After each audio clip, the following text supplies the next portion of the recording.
Hello and welcome to the Creator's Garden. I am called Harpy, and today we will be continuing working on the Snapdragon Club series, the current installment of which is The Actress's Tale. So we have been making some decent progress, so without further ado we'll go ahead and move on to the main camera.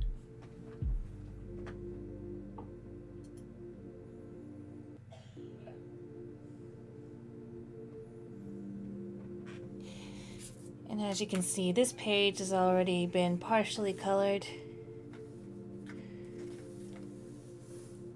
Mostly to get like some of the general hues and values in here already, get a sense for how I want to color this. There's still a few things here and there that I still need to decide, but I think for the most part I have most everything that I want figured out. I had a slight little mishap with the word bubbles there. I spilled some water there, unfortunately, so I couldn't quite fix that, and I didn't feel like redoing the word bubbles, so I think that's just gonna have to stay there. Oh well. But yeah, we'll go ahead and get the coloring done for this, and then we can move on to inking the next one.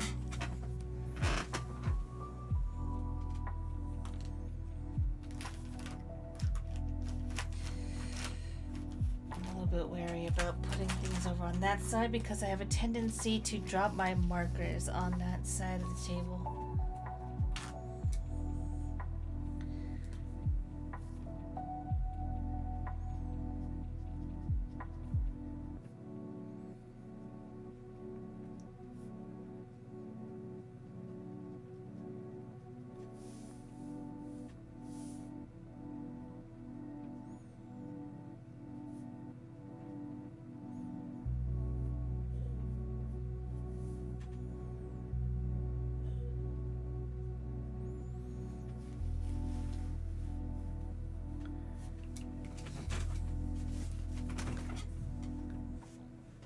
And hello, Alfie. Welcome, welcome. Glad you can make it. Hope you're doing well. Long time no see, yeah.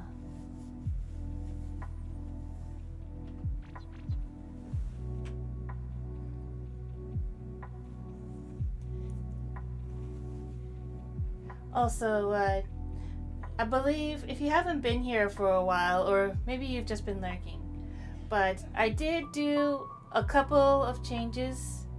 First of all, I did reset the fishing minigame, so now there's actually a chance for people to get on the leaderboard. But secondly, I added a new chat command called !mischief, in which if I were to do like more of a standalone illustration, so usually like on Tuesdays and such, you'd be able to just mess with my drawing a little bit.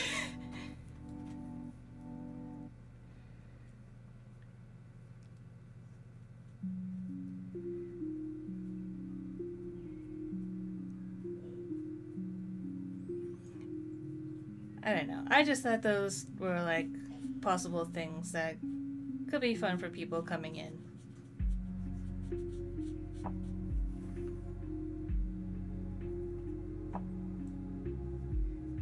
Because I know, at least for me personally, usually the best way for me to like try and get used to being in a streamer's audience is playing around with the toys that they got lying around.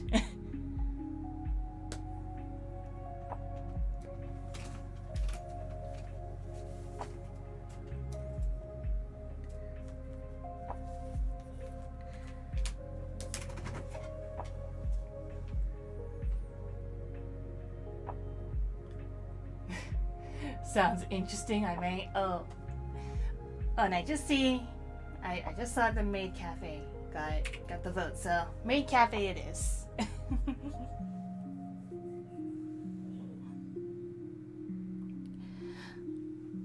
But yeah, so that's all available. And speaking of the maid cafe outfit, I have been doing some thinking of integrating more of the Snapdragon Club into my setup. You know, maybe it's about time that I leave the Creator's Garden at some point, at least sometimes. Maybe I can try to disguise myself and head down to Sanctus proper. But that'll have to wait for another day. Not today, but who knows?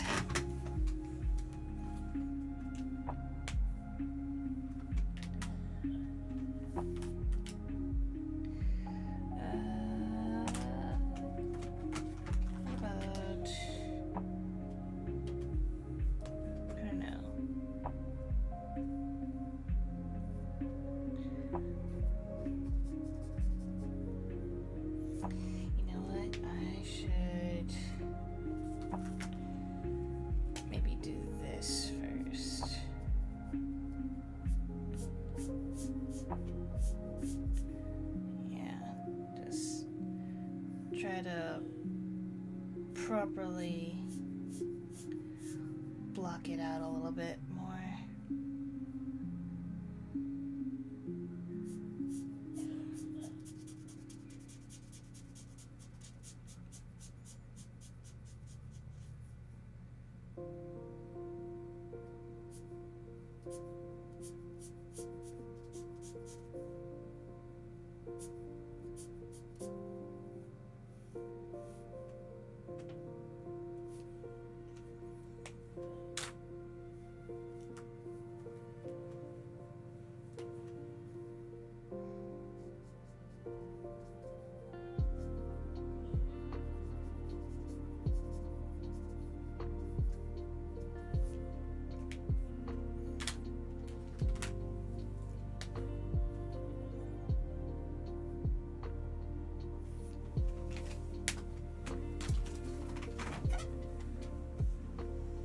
You do what you feel like doing. I'll support your decision.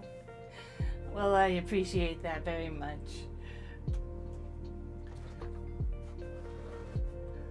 Like, of course, what I do, I just try to keep it, interesting and creative. And something that I feel like would be fun, I like having visitors in the Creator's Garden. But I also feel like perhaps I should help people visit the world of Sanctus proper as well.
But yes, I've been doing fairly well myself. The Borbs have been behaving for the most part.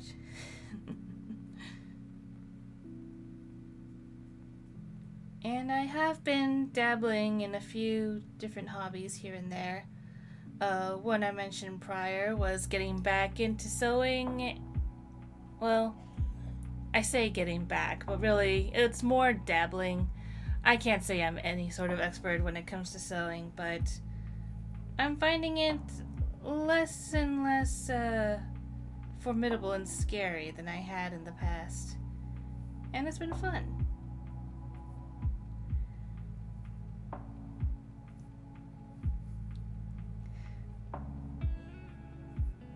But I've also attempted to dabble a little bit in coding, specifically in Python. Nothing too crazy or anything, but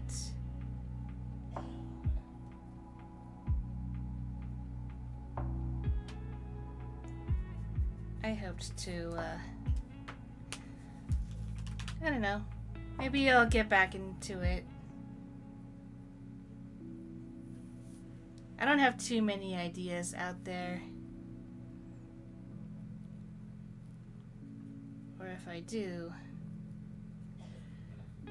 it's still gonna take a long time since I do have comics that need to be done, you know?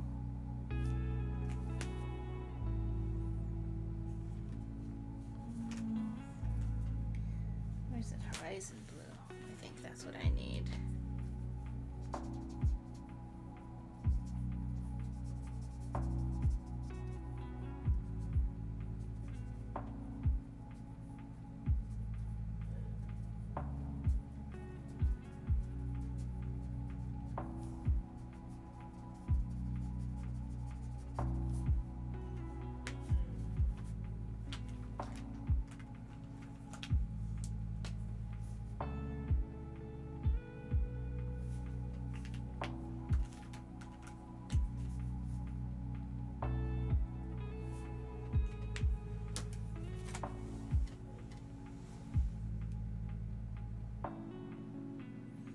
I agree, change is always nice. And hello, Jay. Welcome, welcome. Glad you can make it. Hope you're doing well.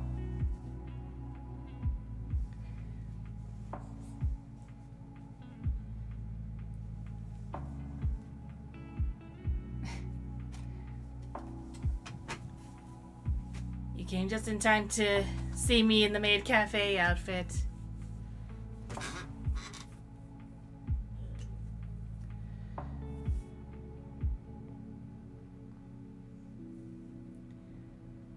Let's see.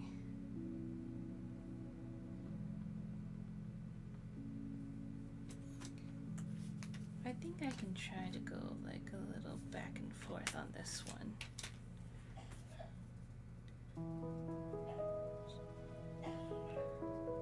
Just to sort of dull out the color a little bit. Make it a little bit less saturated.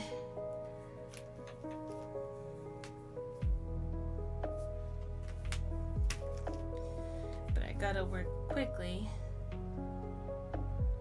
Otherwise, it gets harder to blend it out.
Doing well, just chilling. Planning out your birthday image. Ooh. How's the Harpy doing today? The Harpy is doing very well. We've been making just a little bit of progress so far. I'm just sort of Bob Rossing it a little bit when it comes to the water.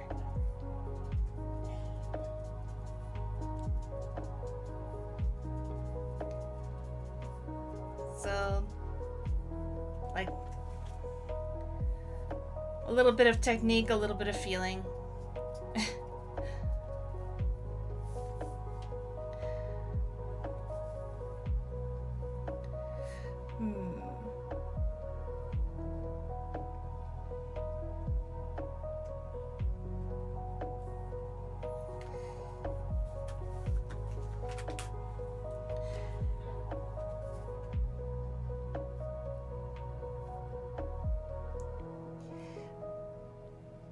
But yes, as I mentioned earlier, I was considering perhaps ways to help people get introduced to the Snapdragon Club series. Because, as far as I'm aware personally, there's very few people who've actually decided to attempt to read the tales that are out now.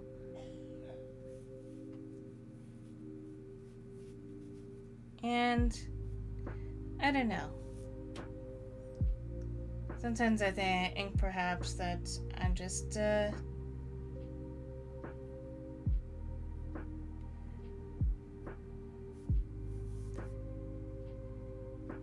like, maybe it's not like well advertised, I suppose, is one way to put it. And also, I need to put in her makeup before I forget to do that. Because otherwise I will forget.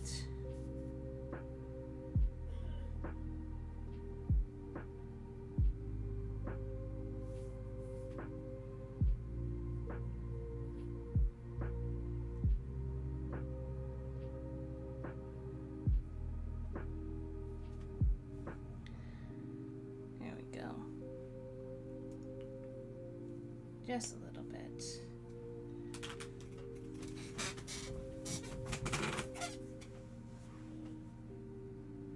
Understandable, getting traction on things is hard. Yeah. Especially when it comes to original works. It's like it's understandable. I don't believe I've done that well of a job of like being able to describe what it is. I feel like that's probably one of my biggest weak points, is being able to describe what exactly the Snapdragon Club is. I've tried to say that it is sort of an anthology, and in a way that each tale like could be its own standalone thing. At least that's the way that I've written it out in the past.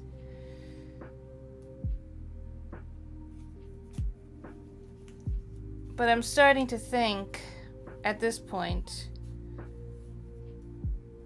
that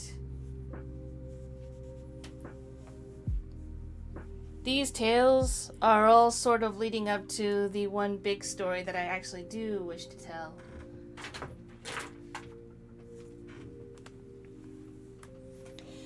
And I have been very much trying to get that done, and solidifying some themes and such.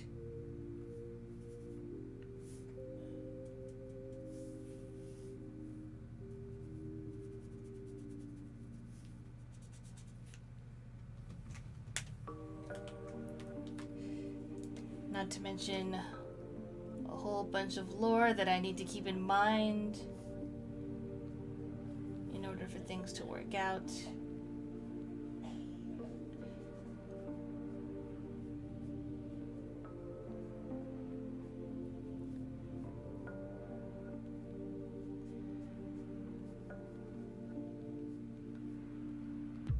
But I truly do hope that it is something that people will be interested in reading at the end of the day.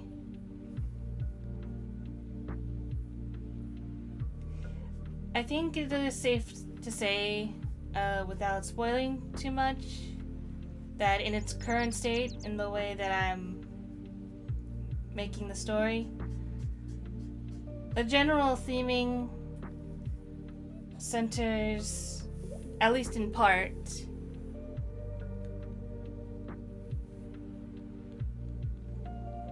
the idea of, I guess, having emotions drive you versus like hunger driving you.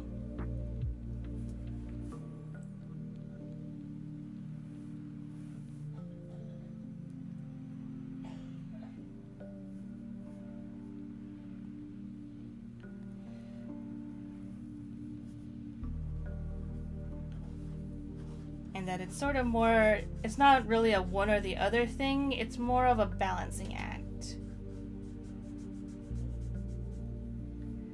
Or I guess to put it in another way,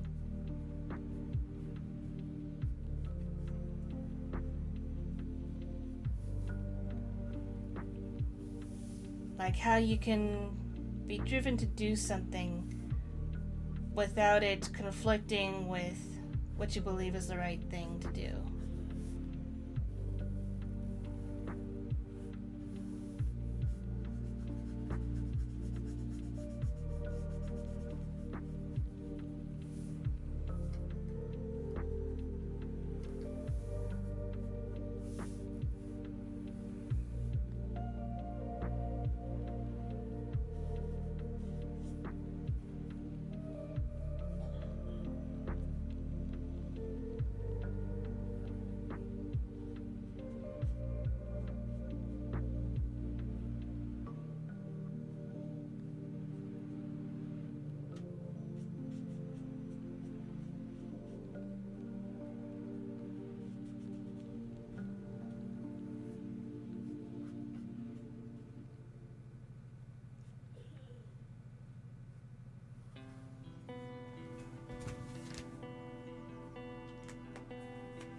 And thank you for the hydrate, Alfie. Logic doesn't factor in because we mull over after the fact. It's famously truly intuition.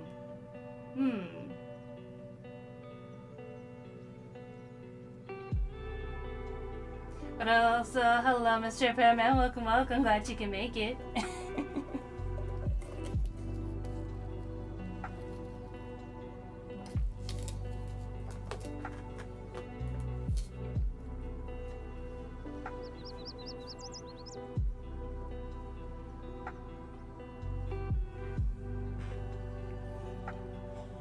And I hope you're doing well.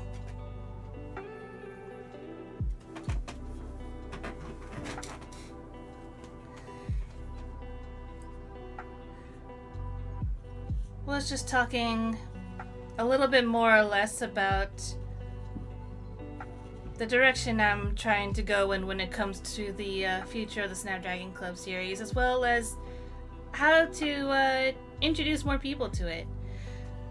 Because I think, like, I'm not sure if some of you have seen the community posts, but I know just recently I put out a poll asking an interest check about coloring pages, if anyone would be interested in those. And as of when I last checked the poll, all the votes were for yes if they are Harpy and Borb themed, which I do find a little bit fascinating, as that to me tells me that everyone is more attached to myself and my Borbs more than they are attached to the idea of the Snapdragon Club series.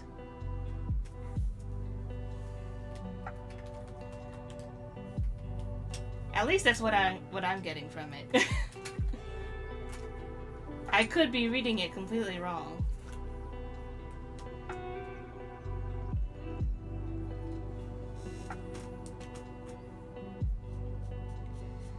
But I think, to me, that says that there's more ways that I should integrate the lore of the Snapdragon Club and the world of Sanctus into the streams, probably. And that's actually something that we will be delving into just a little bit, at least.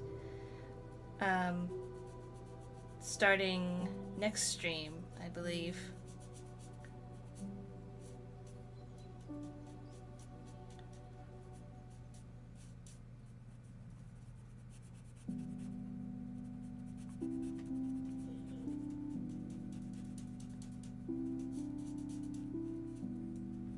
Okay, this one's definitely very dry. I will need to refill this in a bit.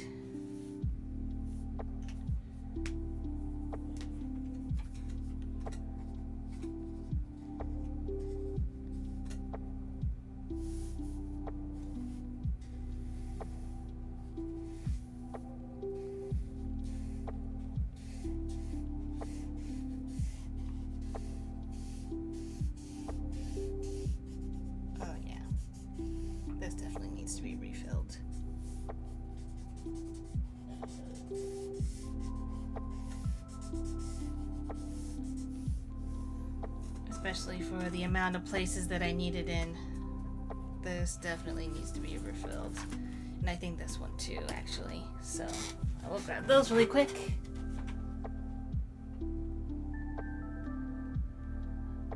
Hello, doing okay, just sore, but vacation's a yay vacation! It is skewed by YouTube audience, to be fair. True, true.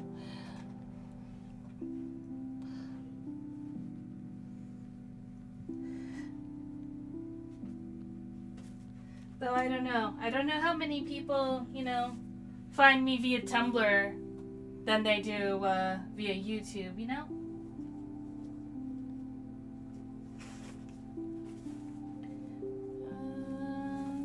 Let's see. Not this one.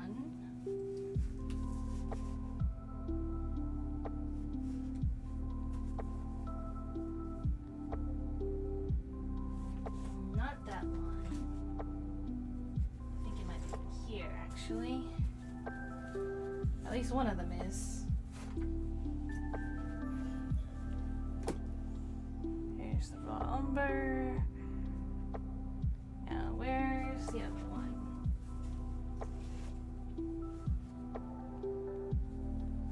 Is it this one? No.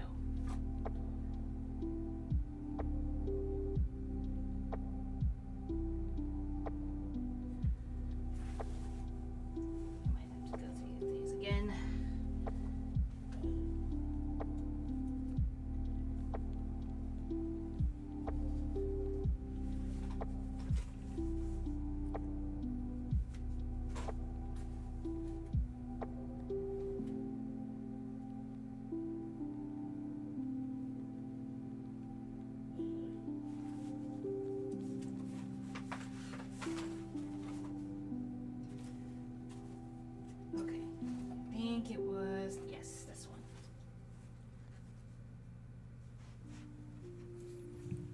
All right.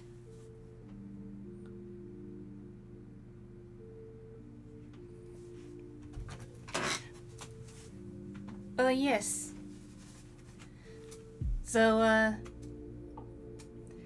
for those of you who have just joined us recently and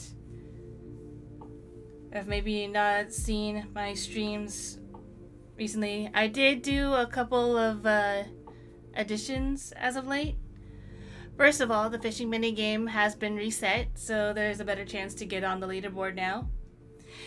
And secondly, there's a new chat command called !mischief, where if I were doing a more standalone illustration, you'd be able to mess with me. I'm putting a little bit of a hold on the mischief command while I'm doing comics, just because I can't afford to have that messed around. Okay, this is, yes.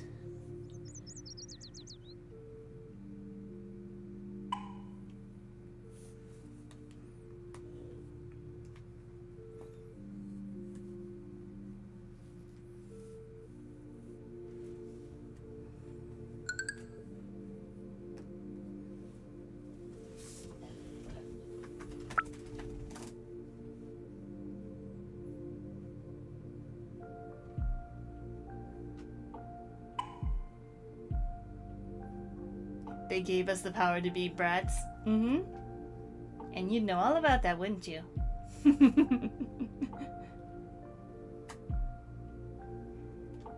And I feel like if you try to run to Alpha about that, you'd just agree with me.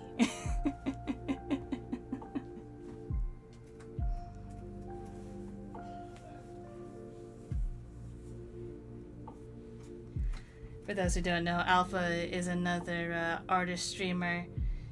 He started on Twitch, but he's been recently dual streaming to YouTube as well, so... I believe right now he's at a convention.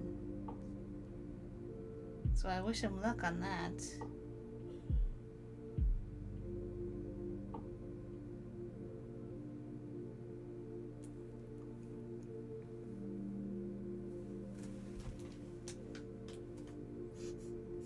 I know nothing about that. Sure you don't.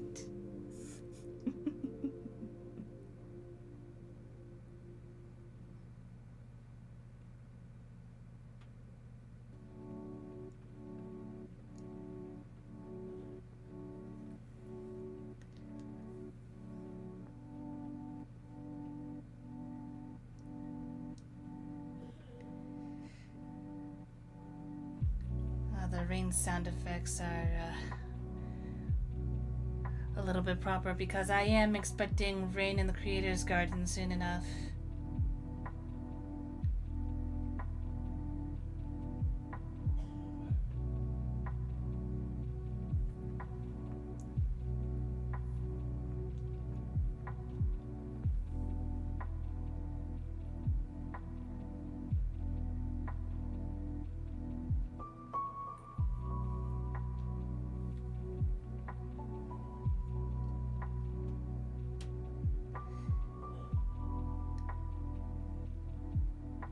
Yes, I am seriously thinking about perhaps bringing more of the Snapdragon Club and its world into the streams more often.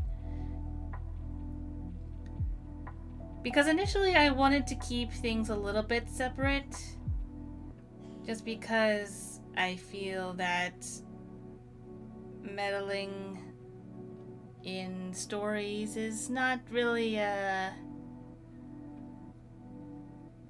it leads to confusion, more or less, and I understand that the story of the Snapdragon Club series is already a little bit confusing as it is.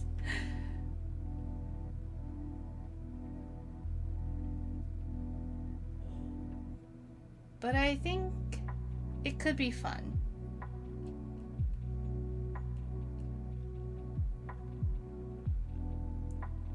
And it would also give me a reason to mention the Snapdragon Club a little bit more.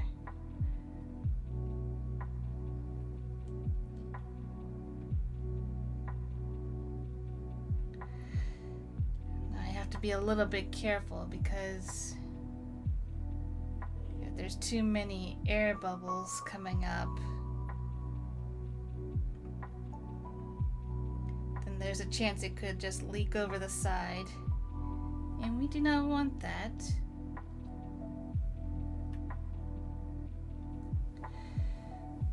Alright, hopefully that should be enough for now. We can always refill it more if it needs it.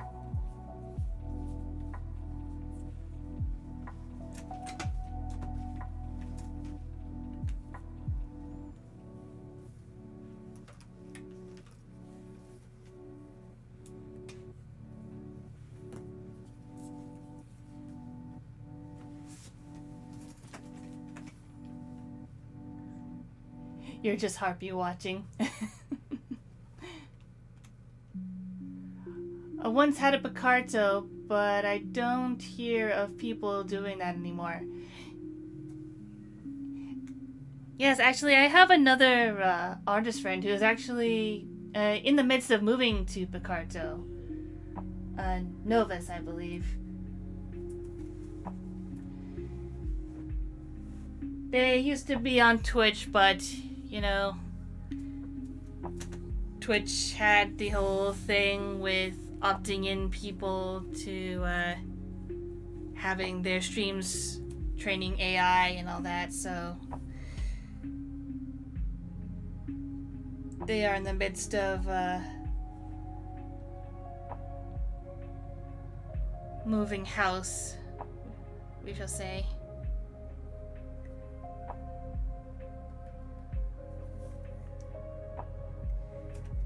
Okay, I just want to make sure that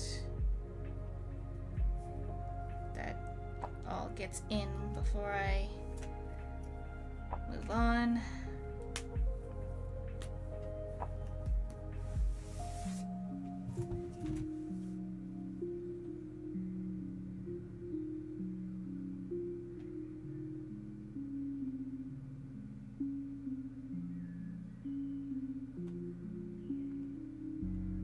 How's the sketchbook looking? And oh wait, that's you with the rain sound effects. I was wondering why I was so chill and tired.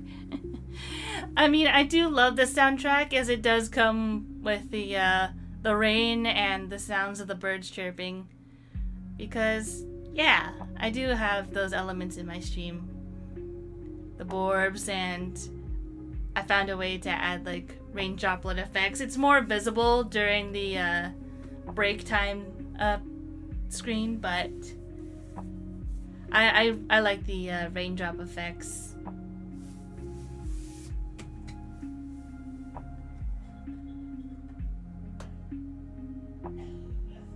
Ink artists and iPad artists hating bubbles.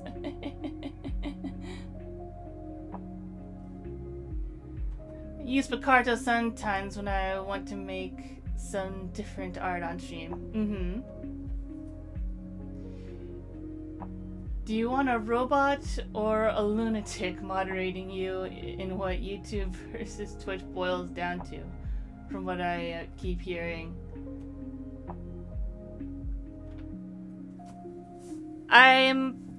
Honestly, I don't know too much about what's going on the YouTube end, like, surprisingly enough.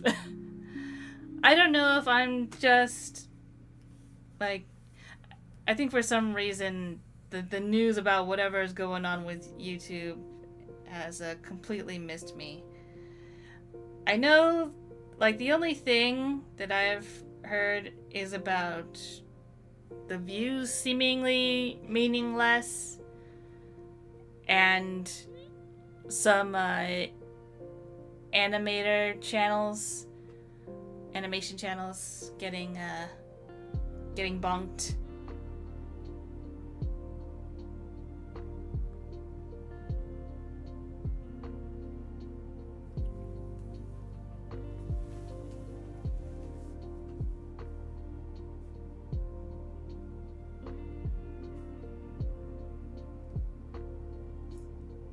The way you said it makes me worry.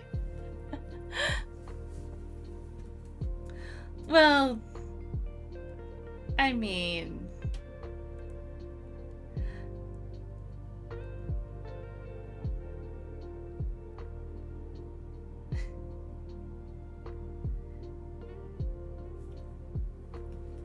I think I'll just leave it at that.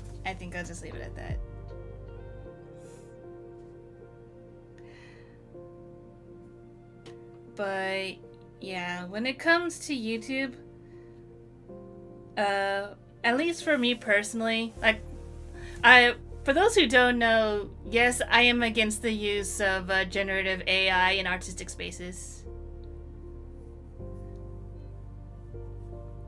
Like, especially if you plan to use it for monetary gain or to trick people.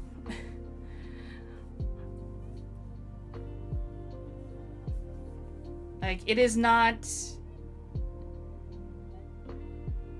the quick fix button that some people seem to think it is.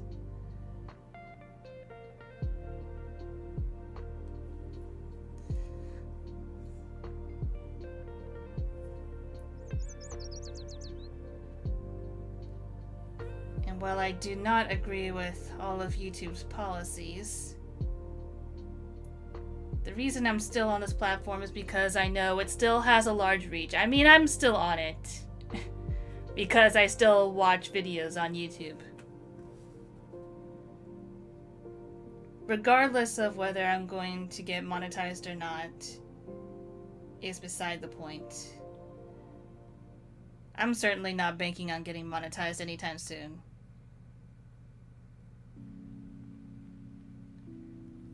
But that's why I do the Ko-fi shill at the end of every stream.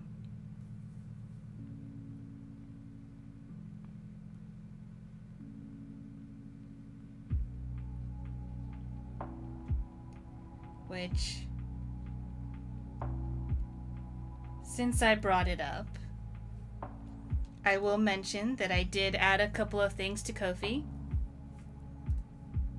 For those who don't know, if you do donate and buy me a boba during stream, the messages that you leave do get shouted out during stream. So there's that. Please do not abuse it.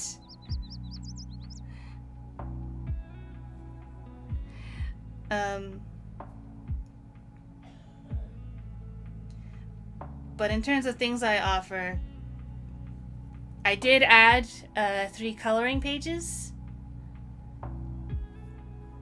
as well as having some sketchbook commissions open. And sketchbook commissions are basically, you give me a visual reference for a character, maybe a little bit of a prompt, and then that's basically the end of the conversation. After that, you just let me do my thing, and I will get back to you with the drawing.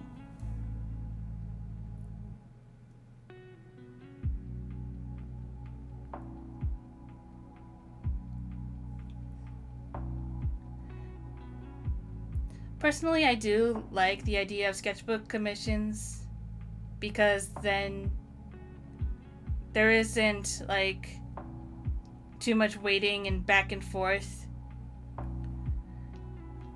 It's just one prompt, and if it can be done, it'll get done, and if it can't, then refund.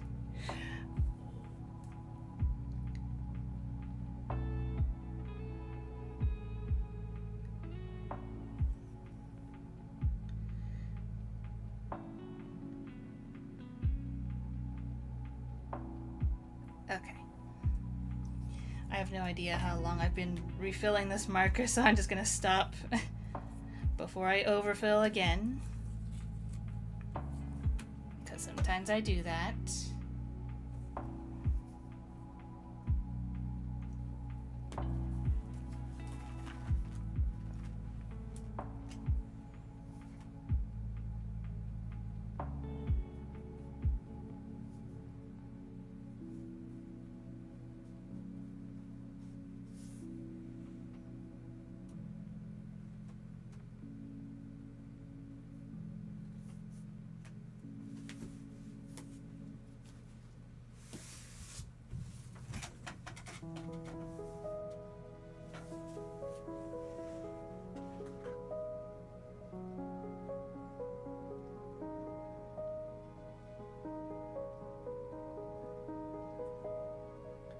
To be fair, I don't think I would use either as my main source of income.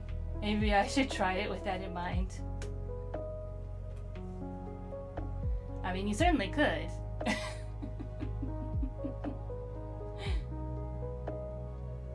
The weird complication I see is some comedians have used Gen AI for a cursed image, and the joke is it's very obviously AI. And oddly, I feel that's a fair use. I wasn't gonna abuse it per se. Well, just whatever you type in the text-to-speech, if you're going to do that, just don't make it something that would get me in trouble with YouTube, please.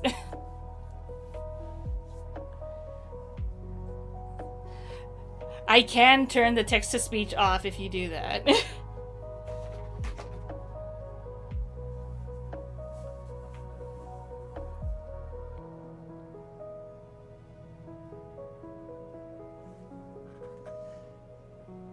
I'm gonna have to keep you in mind. Put a bunch of Haruki in your sketchbook. Yeah, so the sketchbook commissions, what I plan to do with them is to put them in one of these circles, because lately I've been finding that having a circular frame just makes it seem a lot more interesting to try and fill out rather than a whole rectangle. But it is still, and I still feel like it makes it sort of dynamic looking. I've done a few smaller versions of the circles now with some of my own characters. And at least with those bigger circles, I'll have a lot more room for all sorts of details.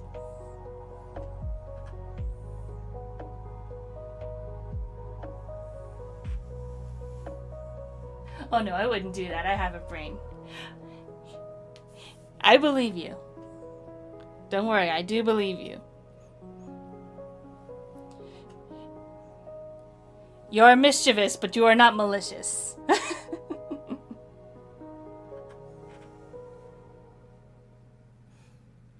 I will try not to quote if the Emperor had a text-to-speech device with that in mind.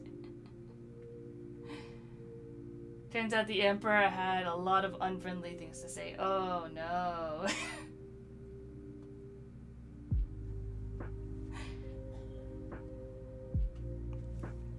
Also, what am I doing? I should have this behind the page. That's where it belongs.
Gotten all the spaces that I wanted here.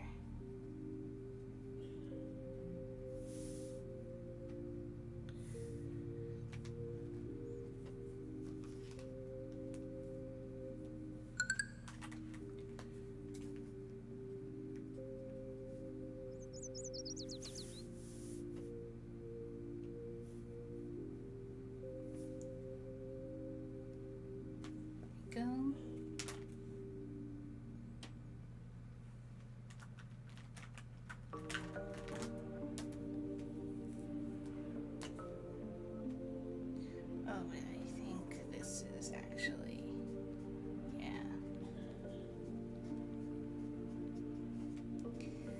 Just remembered.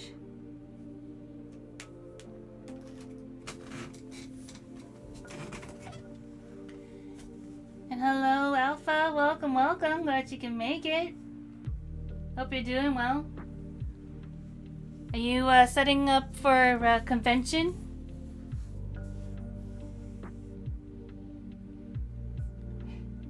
That's an interesting way to describe me. And yes, it is the slime. Slime is raiding from the gutter, and it's not even a raid.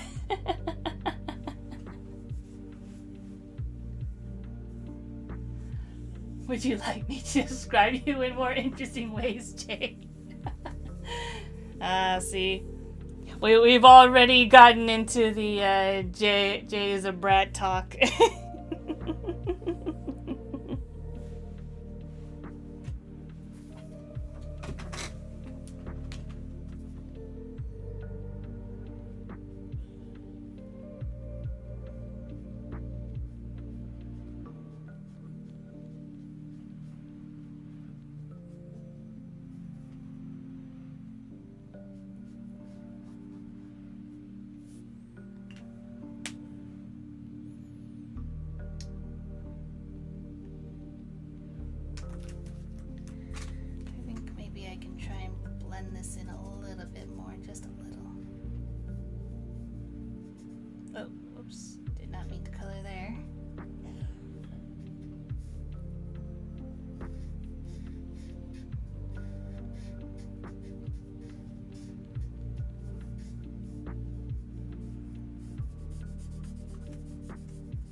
I'm doing good. Yep, packing up the last things for con.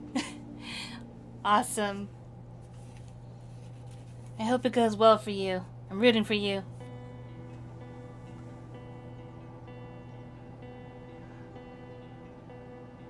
Also, did you want to advertise which convention you're gonna be at? Just in case there's anybody here who might want to go see your stuff.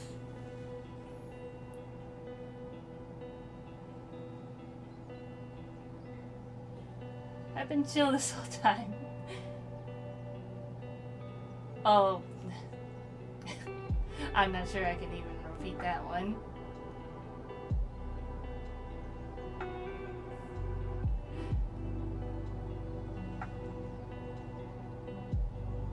This coming from the chewing gum. At least that means that minty fresh goodness.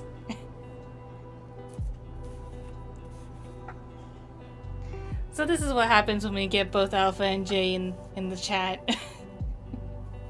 I mean, I know you two do this during Alpha streams. It's just fun to see it happening right now.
There we go.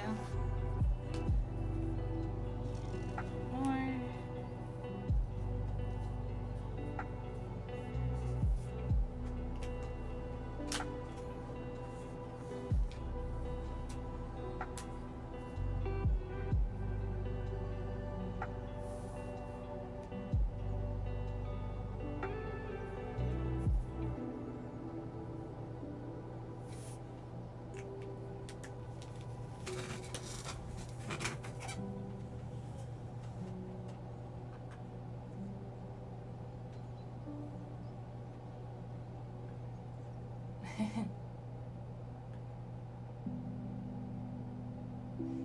It is VNCon in the Netherlands. Don't know if anyone here is even remotely close.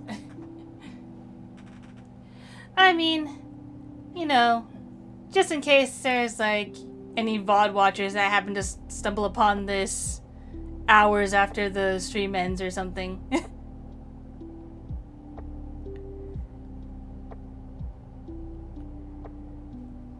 I know it's a long shot, but you know.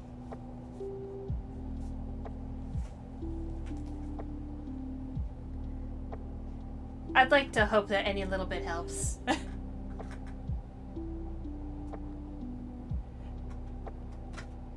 At least it's not Deathlock. Oh, goodness. Guys, if you're here and you're wondering what on earth Jay and Alpha are talking about with their shenanigans in chat, feel free to stop by any of like Alpha streams or check out any of E1 Alpha's VODs. You might get a sense for what's going on if you do.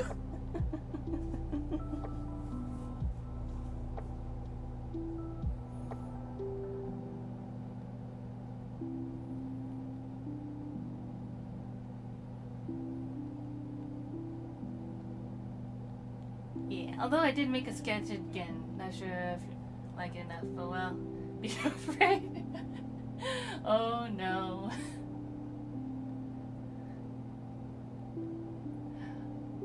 Well, I will say that the weather is not in our favor. Outdoors convention, and of course, now the summer weather is over, we get rain. That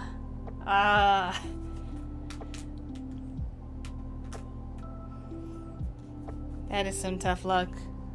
Although, speaking of sketchbook, I know, Jay, you asked earlier about, like, sketchbook updates.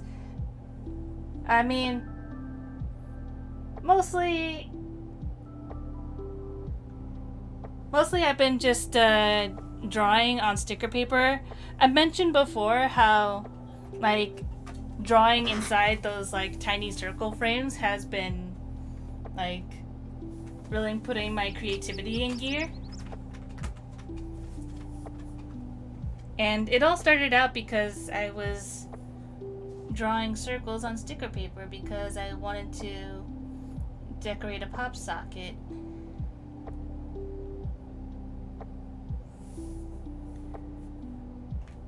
And then it just slowly became a thing of, this is actually kind of fun, and I'm actually getting a decent amount of detail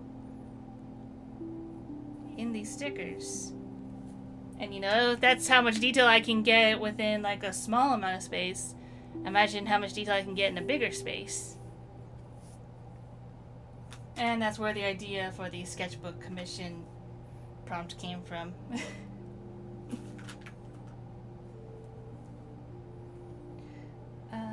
Let's see. I might have left it. Might have left that shade of gray over here.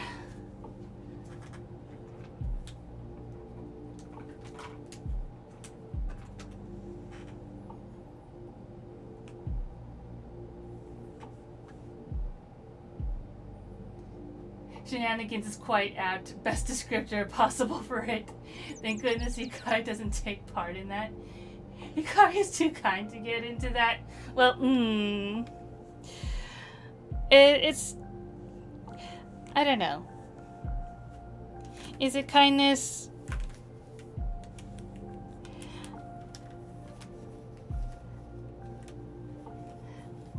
I just don't think I'm very, quippy when it comes to that sort of thing. and the subject matter gets a little out of my comfort zone, we shall say.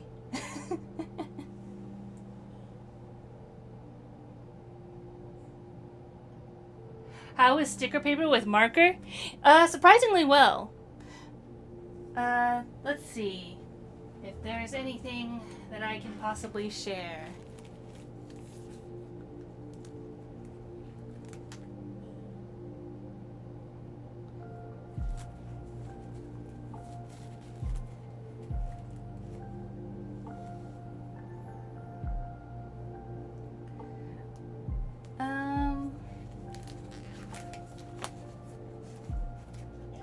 Let's see.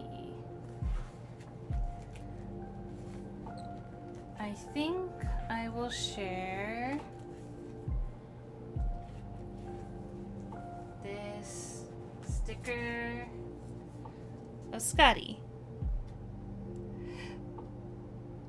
So basically what happens is that the backing for the sticker paper actually acts as a really good protective sheet, so that it doesn't really, like, it'll soak through the sticker itself, but it won't soak through the backing of the sticker because it's all like plasticky and such.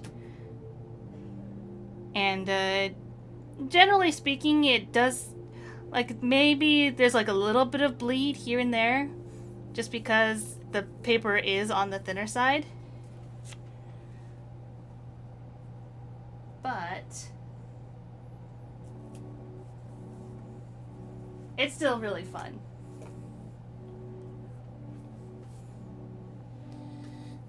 And for those who are curious, yes, I do have stickers in the Ko-fi shop, but they are not created the same way as I do with that sticker.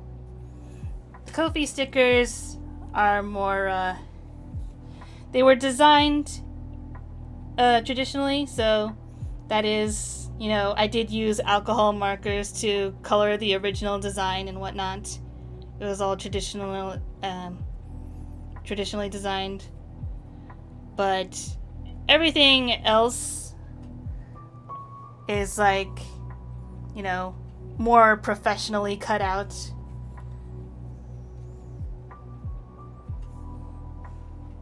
And it's got a more you know, proper finish on it rather than just pure paper.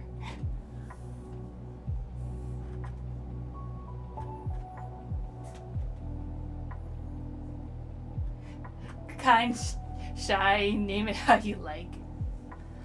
Shush. Hush and shush.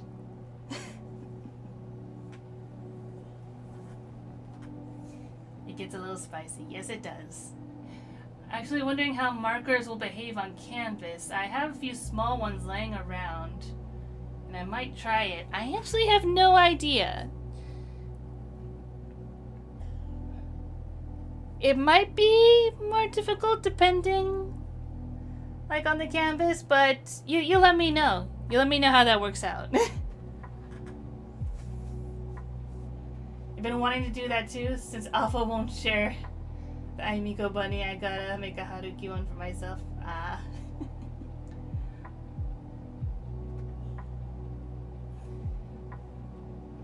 The color bleeding is what I was worried about. Yeah, like, there's a little bit, but, you know, I personally don't worry too much about the color bleeding.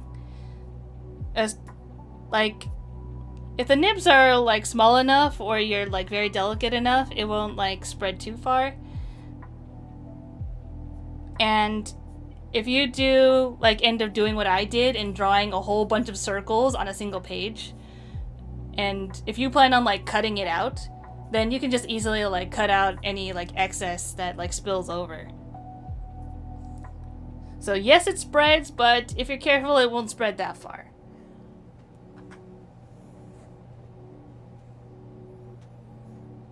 Did share Aimiko bunny. What are you talking about? Come to the convention, I'll give you one.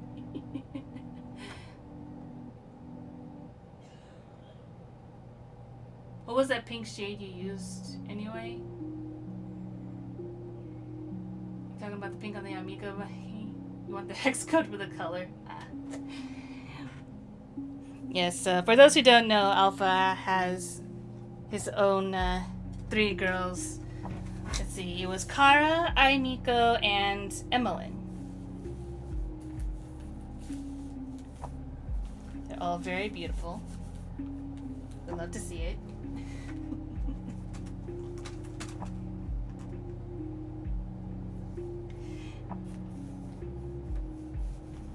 And this is the one I want to use.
And if anyone's wondering if I'm using any sort of technique to the way I'm coloring right now, mostly it's just go with the flow of my brain.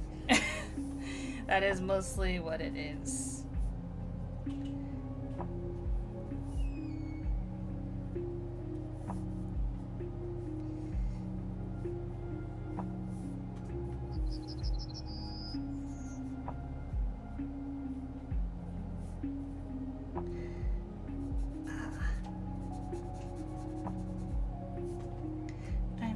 I missed a spot.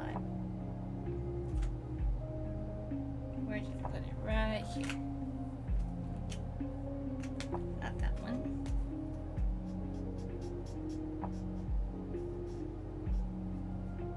There we go.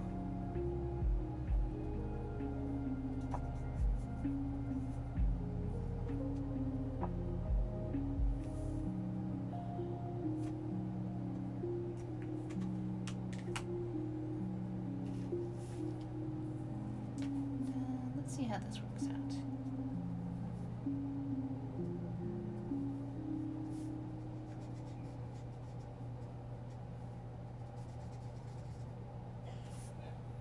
Oh yeah, and then that part.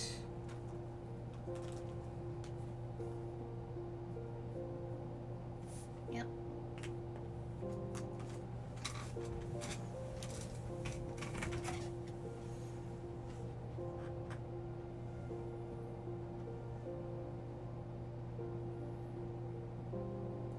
Reason why I asked, I found some sticker paper and the urge to make one was strong. Real strong.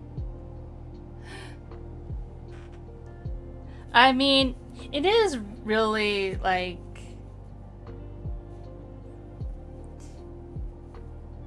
what's the word? Satisfying, I suppose? But I do end up with the issue of I don't know where I want to put my stickers.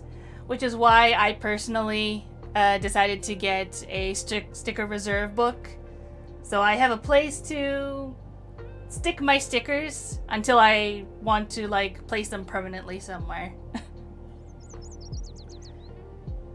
But it's also just so I don't have, like, a pile of, you know, loose stickers lying around. Like, I could have a pile like this lying around. But since I have a sticker book, then I can have it all in one neat place. Almost like, you know, how you keep trading cards in a binder.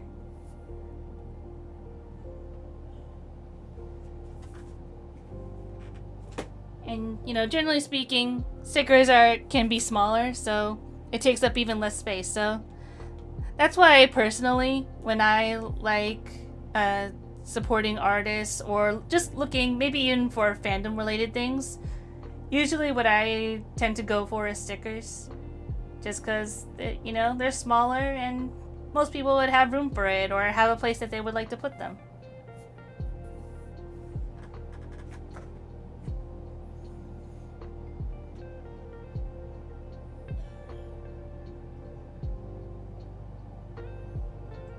Closest store for alcohol markers is pretty far, so I gotta get them mailed. I mean, yeah.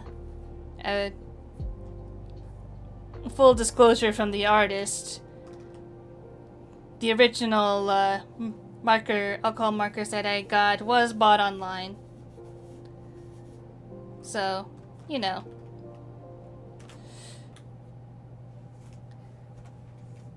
And when it comes to alcohol markers, personally,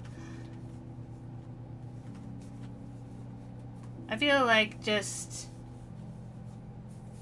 getting the cheapest ones you can, especially if you're first trying out, is definitely, like, definitely good.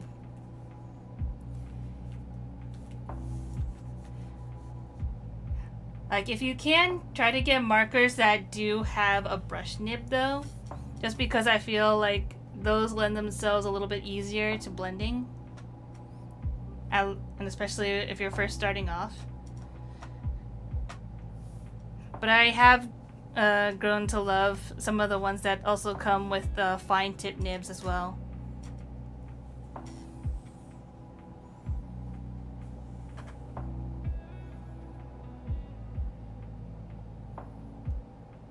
Oh, whoops, I completely missed out on Feather King.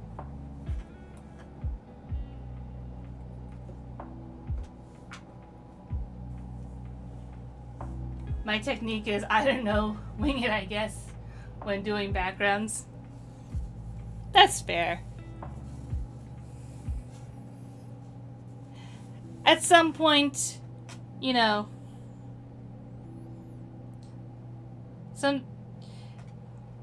I guess it all depends. Like, for comic work, if you can get away with a minimalistic background because it's, like, not important and the scene has already been set, then it's probably fine. But if it's something setting up for something, like, say, this panel, then, yeah, probably a little bit of technique would be required.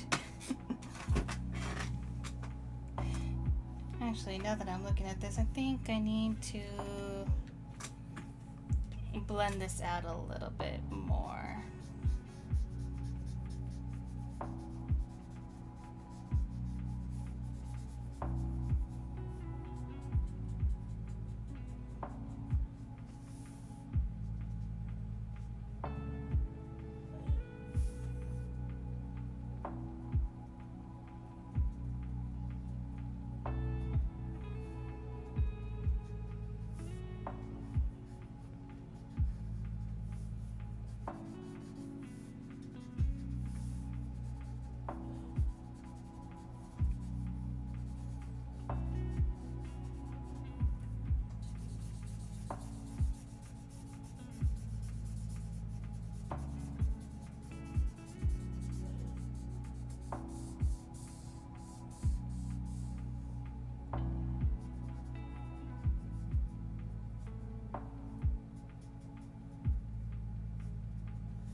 Yeah, I think that helps out a little bit.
I know this won't be the final tone that I want, but I'm hoping that leaving an undertone of this might affect it a little bit. We'll see.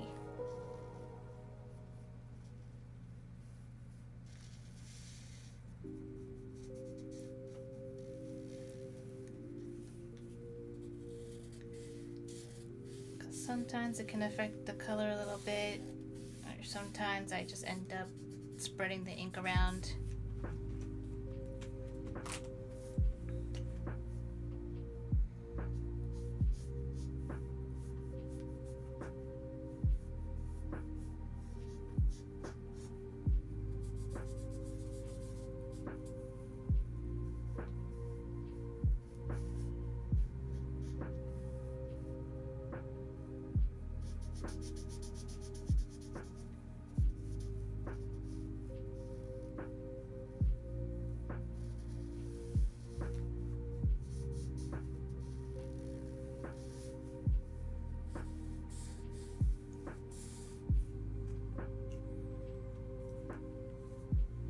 But I think that is this page fully colored.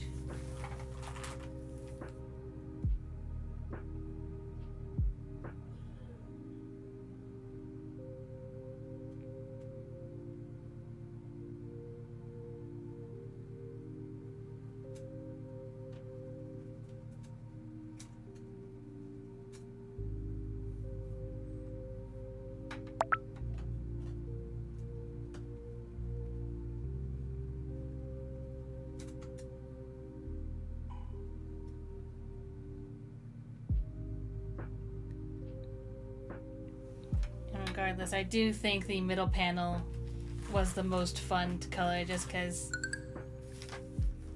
I don't know. I like the action of just being like, I'll put a little color here, put a little color there.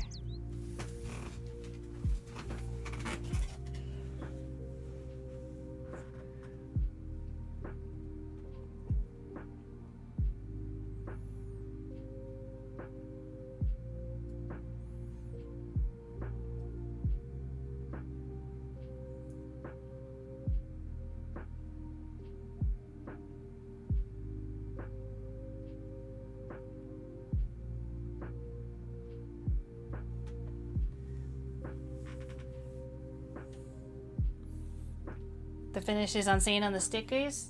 Yeah.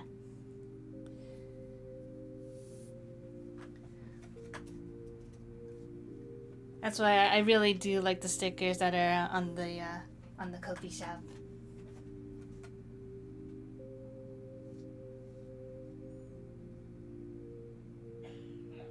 I used to be scared of coloring. I still dread shading though.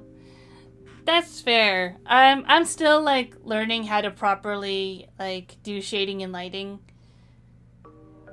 Like I know how to generally keep it in mind where like just a plain light and a plain dark would fall on a piece.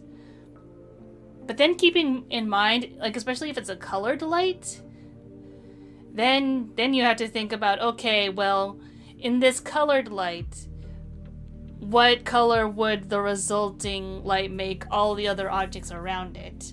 And then what would also be the resulting shadow colors as well? That is still something that I am attempting to learn, usually through my more experimental illustrations.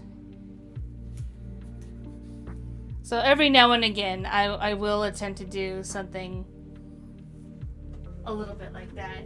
Let's see if I can find actually something in my sketchbook that illustrates that.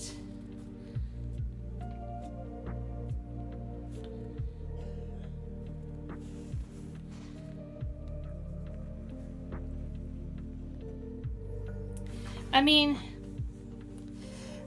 like this one with the flashlight here, that's the most basic kind of stuff that I can usually do pretty fine. Let's see, have I done one where the lighting is more...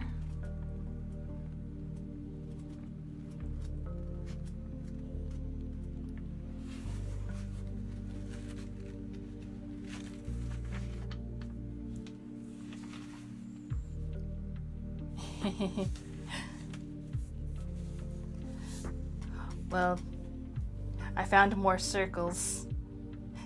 And as you can see, that's my channel avatar right there.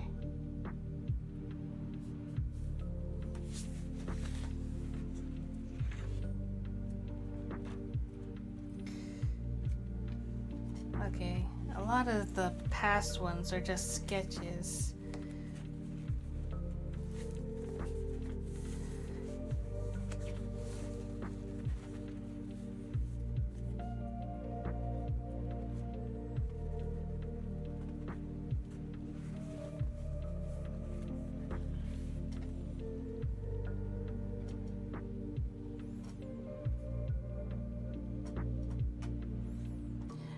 I don't know, I think that maybe there was an attempt here where I tried to do a little bit more, like, just kind of daylight-ish.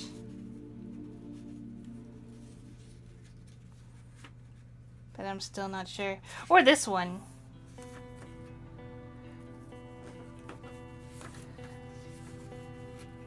Or even this one. But I think more specifically this one. Because then I was like, alright, the moon is over here. It's putting light this way. You know, and trying to keep that in mind. So there's all sorts of things that I try to practice when I can, when I have the mindset for it.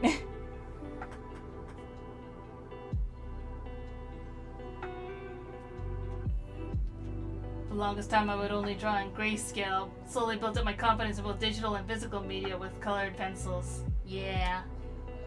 Colored pencils especially is pretty like forgiving if you like do it lightly first. And then you can get to mixing like all sorts of different things when you're using colored pencils. All this talk about stickers reminded me that I really get my head wrapped around how I want to do more stickers going forward. That'd be cool. I'd definitely like to see that. Alpha's tech helped me with how I see lighting. There's also hatching shading or very linear non-gradient like old computer rendering. Yeah.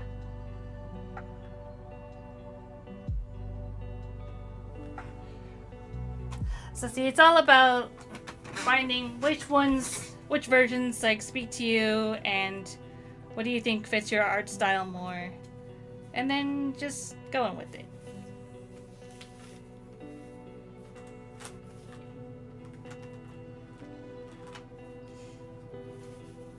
Anyways, next page.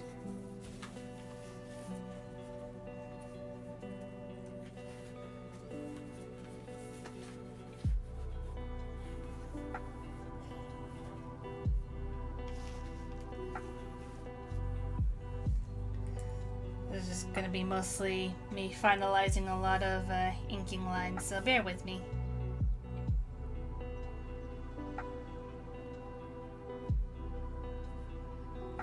Hopefully I don't mess up the props. Like right here. I was about to completely miss out on that.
thought that was.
In other news, doesn't the Coyote vs. Acme movie come out today?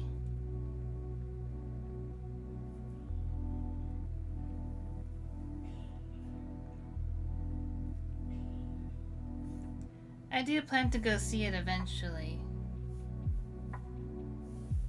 I just don't know how soon I'll be able to go see it.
Yet today, gonna see it late, but excited nonetheless. Yeah, I'm excited too. Like, I don't know. The story that led to its release just... It's just so interesting, you know?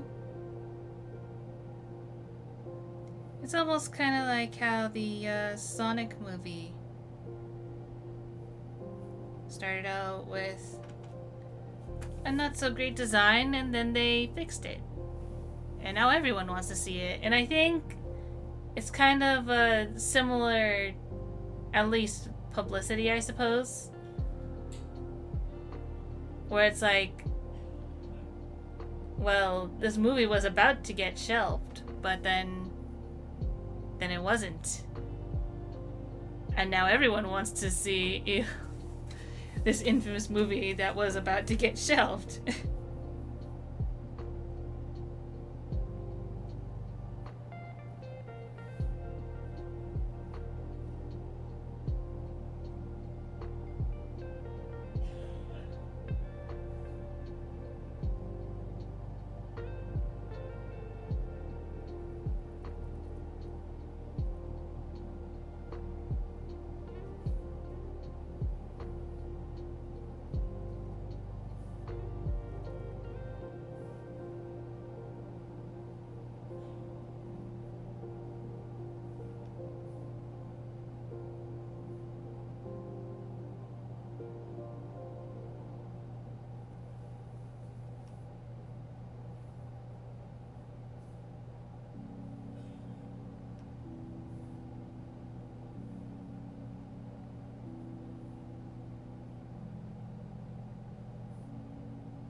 That's the line work basically done.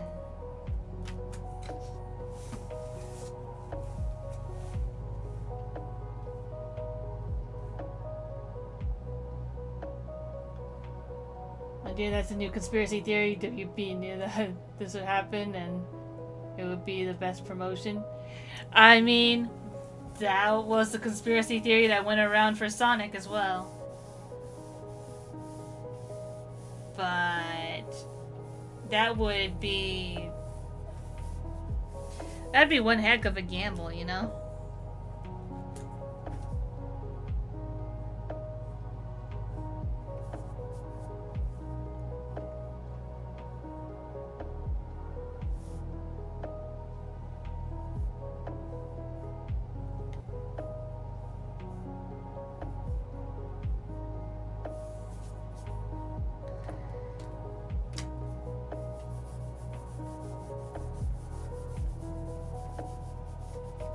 It's one of those things where I would say it's not impossible, but it isn't likely.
Main issue with that theory is that WB walks away with a tainted reputation.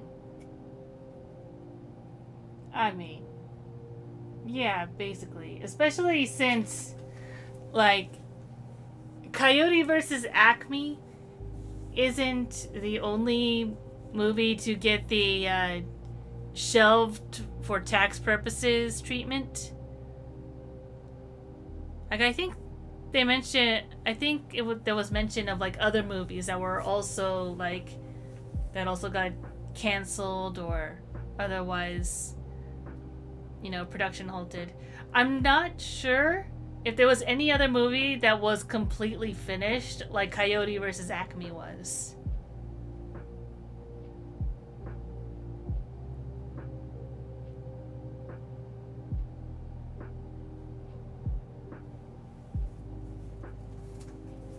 But feel free to correct me if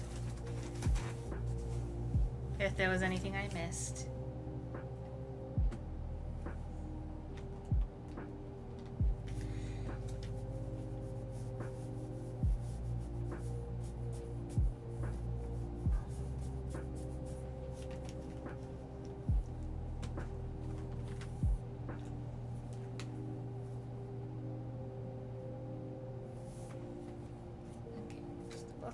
Double checking that I have my protective sheet behind that.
Coyote vs. Acme stuck out because Looney Tunes is a legacy property too. That's also true. If this is how they treat some of their most beloved, what'll they do to the rest? Yeah. Yeah. I really do feel like, for as much as large companies like to hold on to their intellectual properties, they sure don't know what to do with them other than hoard them for merchandising purposes.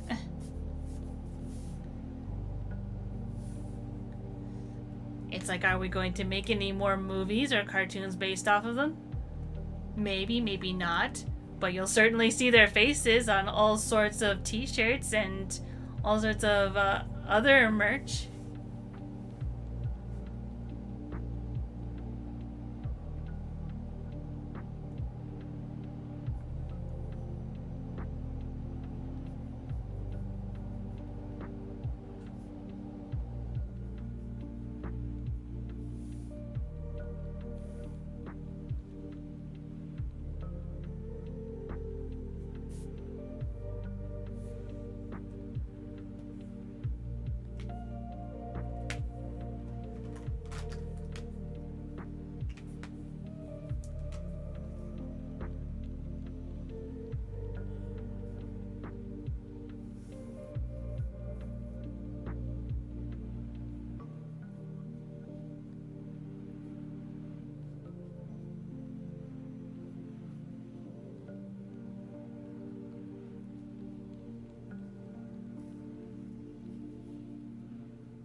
I'm still waiting for a new Crimson Skies game. Thanks, Microsoft. Oh, gotta milk the Fortnite collabs. It's interesting how some people are excited for Fortnite collabs, because, yeah, it's like, in terms of like intellectual property crossovers, yeah, I don't know, has it? I guess it's kind of surpassed Smash, like, in a way, because I know I spoke about this in a past stream, but I still remember when that was a huge deal. Like, everyone was excited to see, like, who would be in Smash Brothers Ultimate. Because it's like, there's so many video game characters. And they're even picking out, like, really big indie names as well.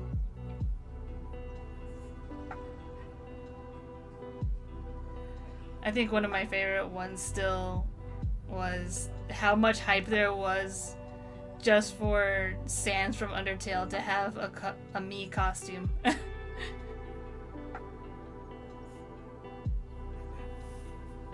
Boss music included.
thing is, crossovers are cool when it's not something that happens every week. Yeah. I think another interesting, an interesting one to look at is for video game crossovers is Dead by Daylight, because then you've got okay. So at first, it seemed like they were mostly making their own like original killers, which was, you know, it was always fun to see. Especially when you start off with the, you know, slasher inspired type killers. And then when you finally got into the IPs, it's like, well, that's super cool. But there was still, you know, a desire for original characters, I feel. And I think they still come out with, like, originals, but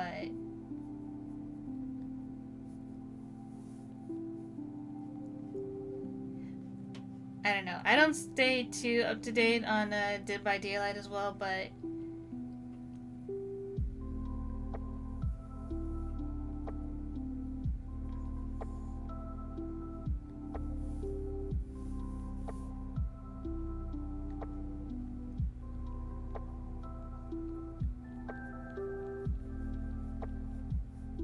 there's definitely some interesting choices being made with some of the killer concepts. Like, okay,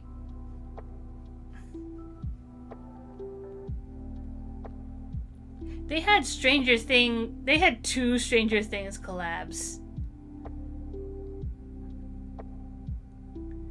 They had the Demogorgon first, and then they had Vecna, but it's confusing because later on, or even somewhere before or after that one, they also had the D&D collab with the actual Vecna. So, I don't know. I don't know.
The thing is, I'm split.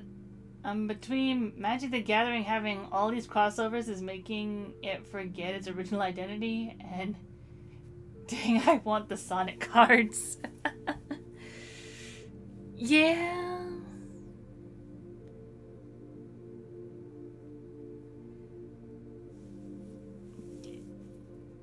Again, it's like, I don't know. I think when an IP has gone on for long enough that people are finding it very difficult to tell new stories with it, like, that's when collabs start coming in, and it could end up diluting it, especially when, like, You get either people who are new to it or just younger people who weren't there for when everything got started being like, oh yeah, this was totally a thing and it's always been here. It's like, no, it hasn't. And I remember when I was...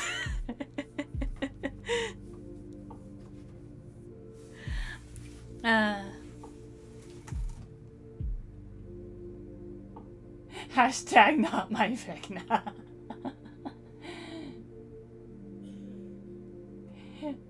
And that's the trap that gets everyone with crossovers eventually, I think. They seem crass and cheap, and then crossover with thing you like happens, and is admittedly well made. Sometimes. If it is well made, then yeah, that can garner some positivity. But it can also like really wreck it if they made it like way too obvious that they're only like bringing in something just for the name recognition or the IP recognition, but don't actually like pay the lore any attention for how they would actually like act or anything. Then it's just like yeah, that's something that looks like the character I know and love, but that's not them. I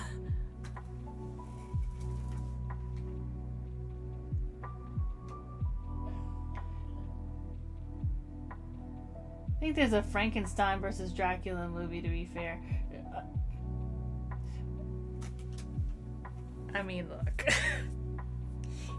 Yes, Universal has done that with its own monsters as well.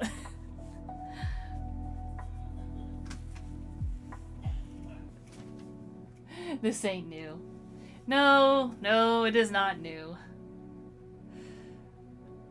But I feel like the abundance is what's new.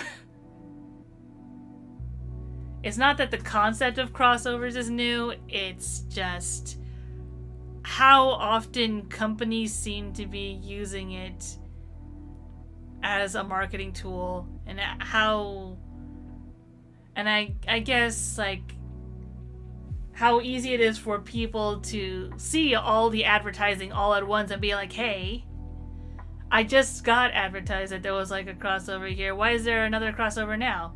Or a week later, there's another crossover. Or another one somewhere else, there's another crossover.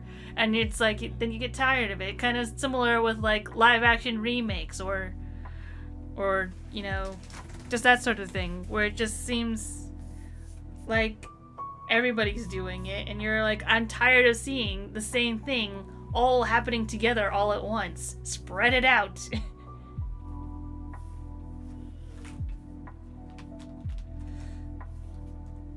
It's not that the idea is inherently bad usually, but when you do it so soon, Moana would be an example, it just feels way too obvious that it's in the hopes for easy money.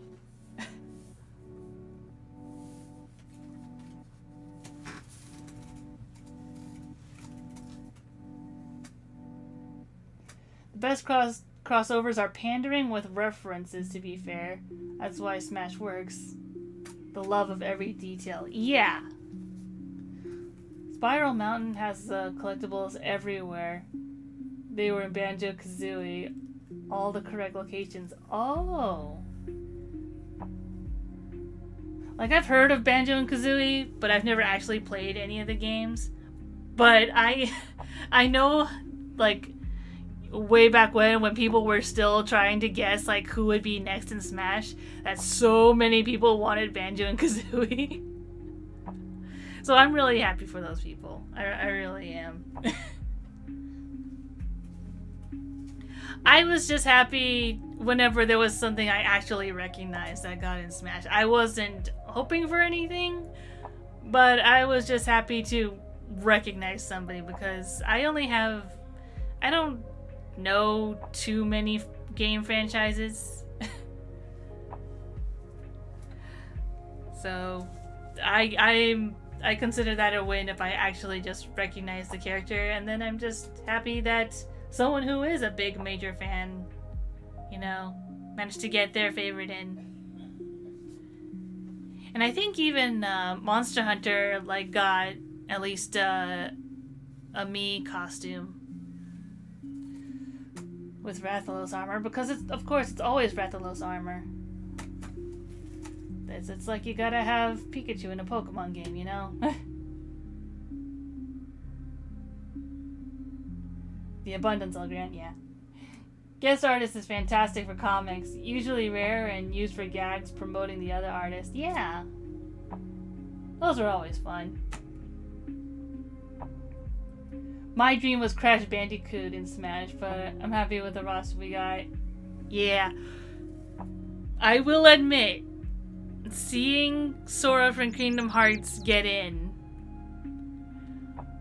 like, that blew my mind. Just because, you know, Disney. It was Disney. It's like, it's one thing if Square Enix wanted to get in on it, but you had to get Disney's permission too, which was, I feel, the bigger hurdle. So the fact that they could get that was like, alright. I mean, obviously there was like no Donald and Goofy trophies or anything, I don't think.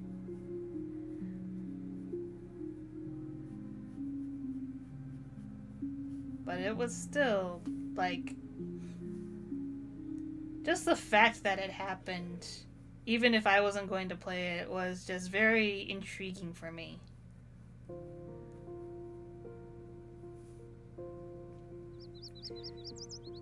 And that's the thing, I don't even play these games.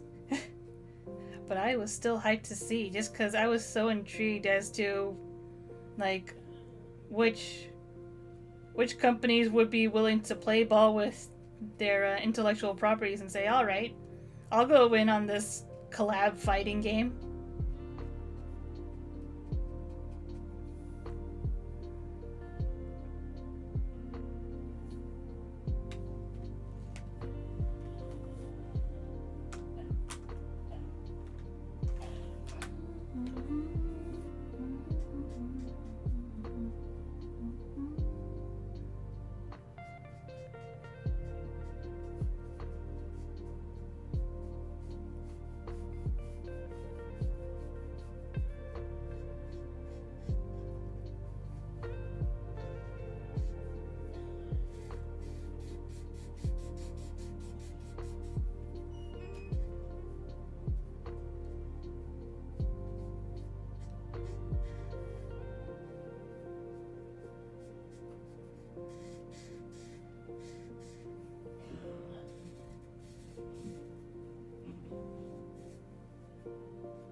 Sora was a great one to top it all off with, yeah.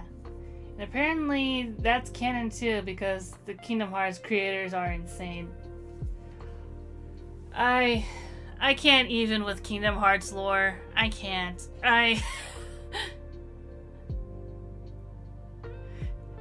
It's like Kingdom Hearts 1? Alright, sure. You lose your heart, you get heartless, sure. Kingdom Hearts 2. Oh no, actually, if you lose your heart, you get actually split into two things, a heartless and a nobody. It's like, okay, I guess. Oh yeah, and they don't always look like that. It's like, what do you mean? What do you mean?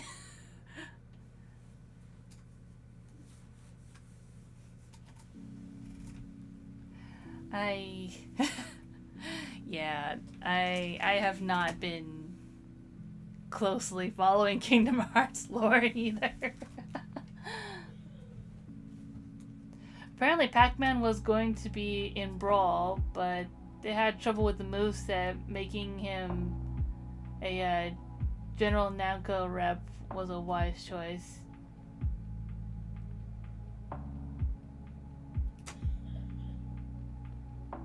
Yeah, that makes sense. One board game concept I consider but can't figure out a good way to make it work.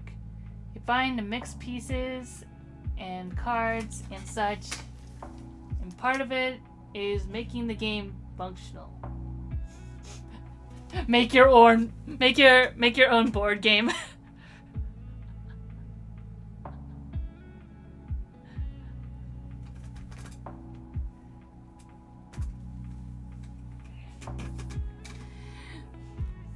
It sounds like it sounds like the board game version of 52 card pickup.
One friend showed me Patrick the Game in response to this idea. What's Patrick the Game?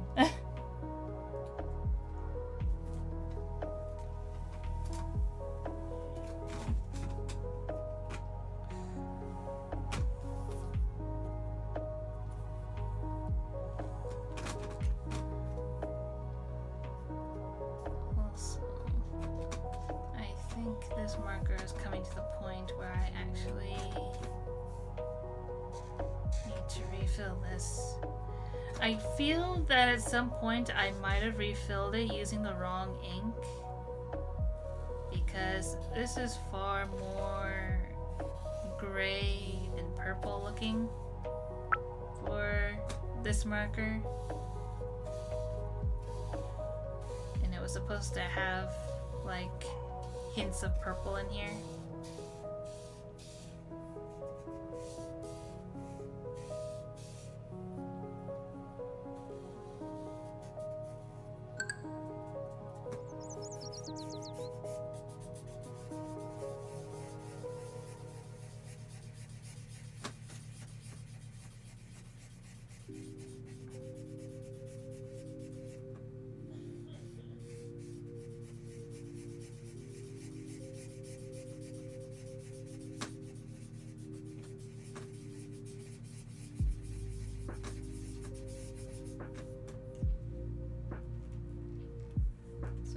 Take a moment to go and find that.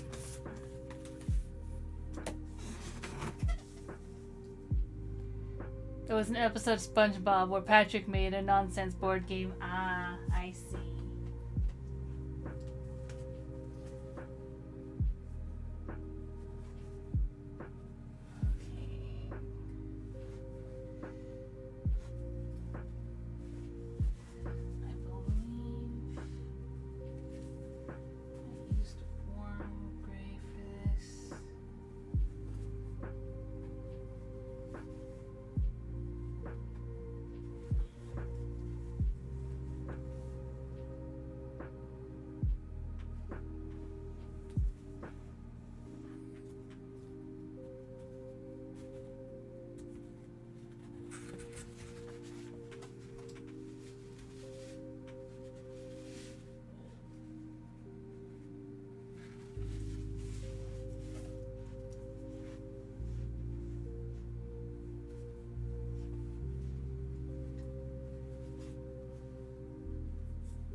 Red gray.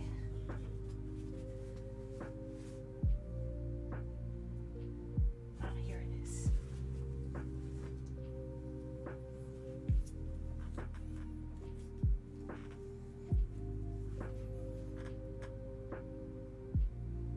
Oh goodness. Look how time flies.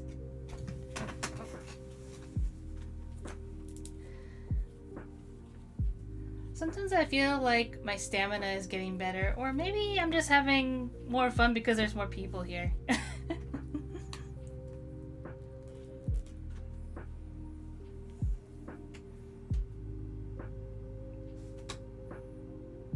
Always a lovely time when we have guests in the Creator's Garden.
Bubbles.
Again, I'm just kind of winging it with the water, especially since there isn't a whole lot of water to be colored.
Just a little bit more spread out.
Hmm.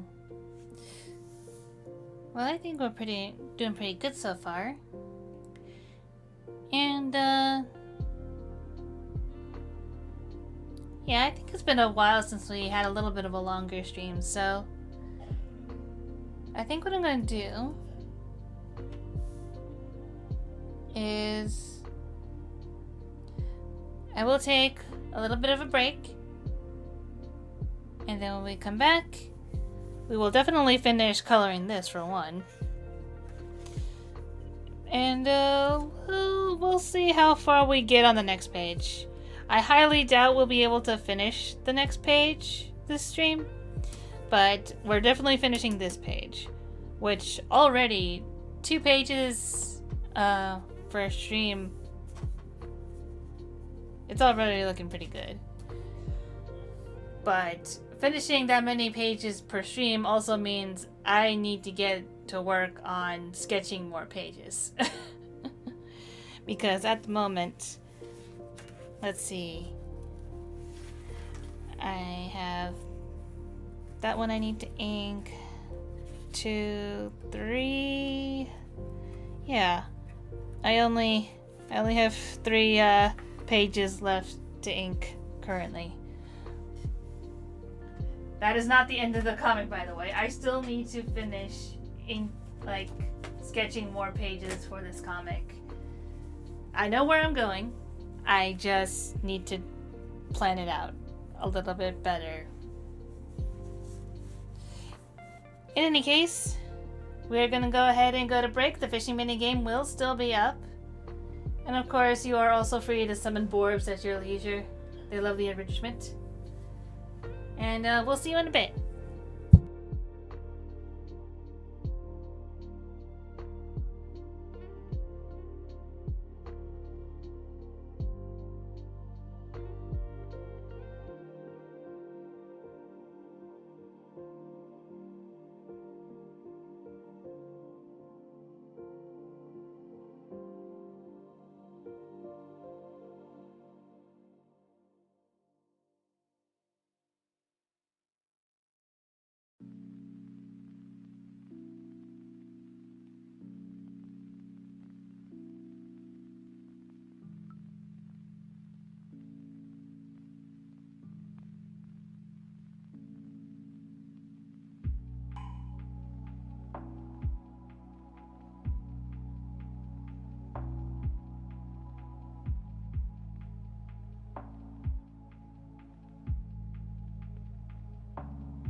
Alrighty.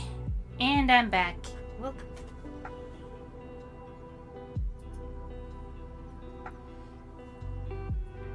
Oh no, did the pole go away? I'm sure it's still on maid outfit.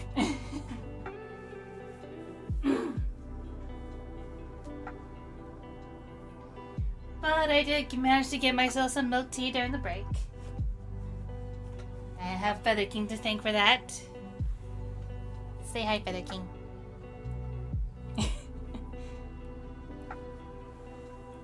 Yeah. He doesn't like the spooky drawings, but that's alright.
One thing I really do like about using alcohol markers is just kind of giving everything a sort of textured look.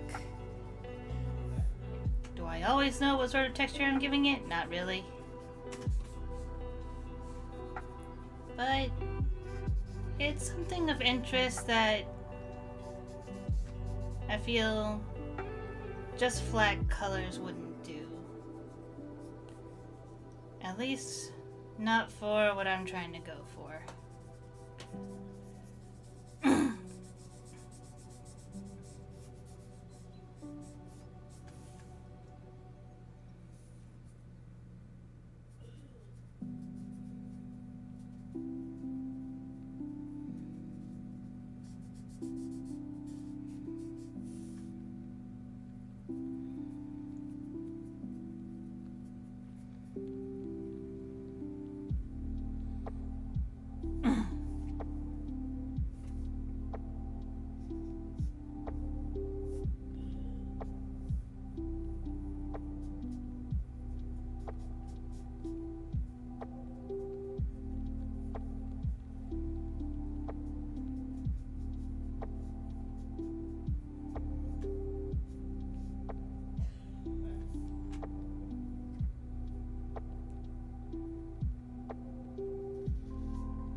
And I think this page is done.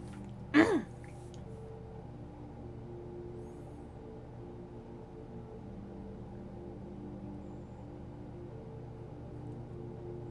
think my favorite parts about this page are how Welder's Mask came out in these middle two panels.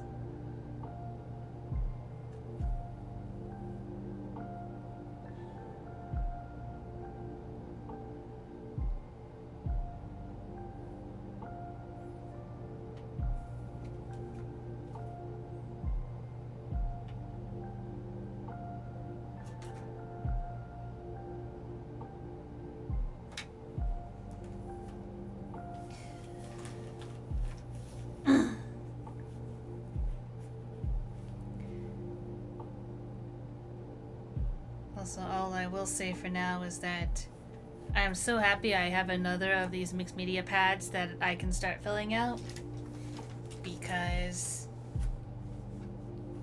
I initially thought that there was a chance that I could finish this comic within these next 62 pages. But it's starting to look like, for the sake of pacing, that it might require just a teensy bit more.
For this one, I will have to go ahead and start by outlining the panels.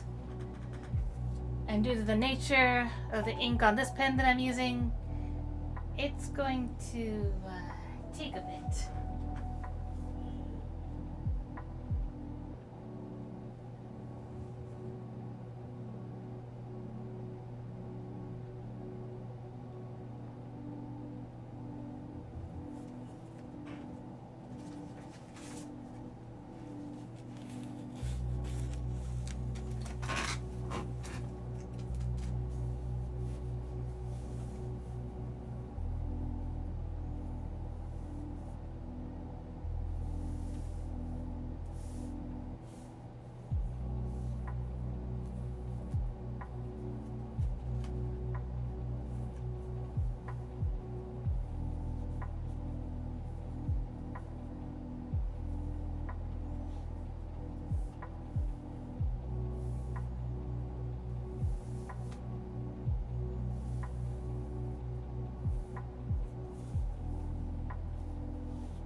think blue is winning on your color test sheet. Yeah, so basically all these colors were they were used up from when I was attempting to test out some alcohol ink color combinations. You know, some little alcohol ink alchemy. Basically trying to use what color refills I had to try and come up with an approximate refill color for some of my markers that were lacking.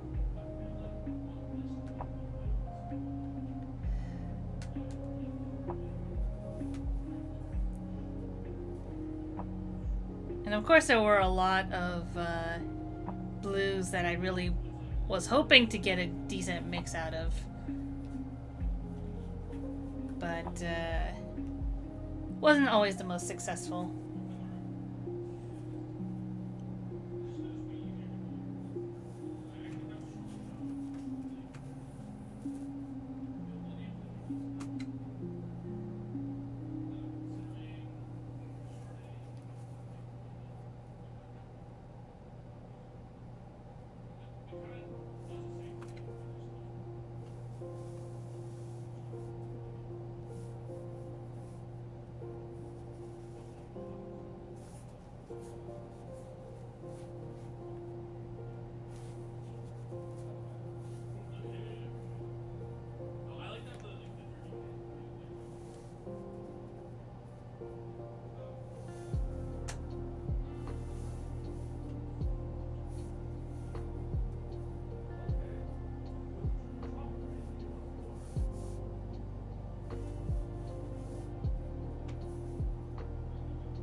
And there we have it.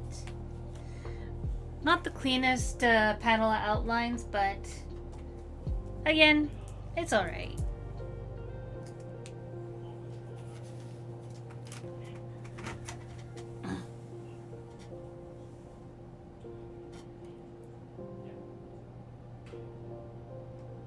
You like my typography? I mean, I try. When I remember to actually stylize like sound effect words, I like sometimes it works. The shapes at least work. The coloring inside the lettering, it's hit or miss. At least in my biased opinion.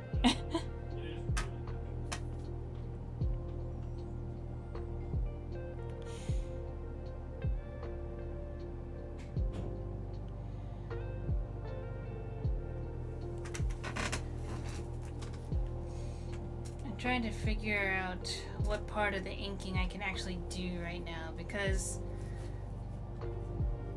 there's some parts I don't want to do because like the lettering is in the way and I don't know how much of it is going to be like taken up, and I don't want to accidentally draw where there's supposed to be like word bubbles covering it.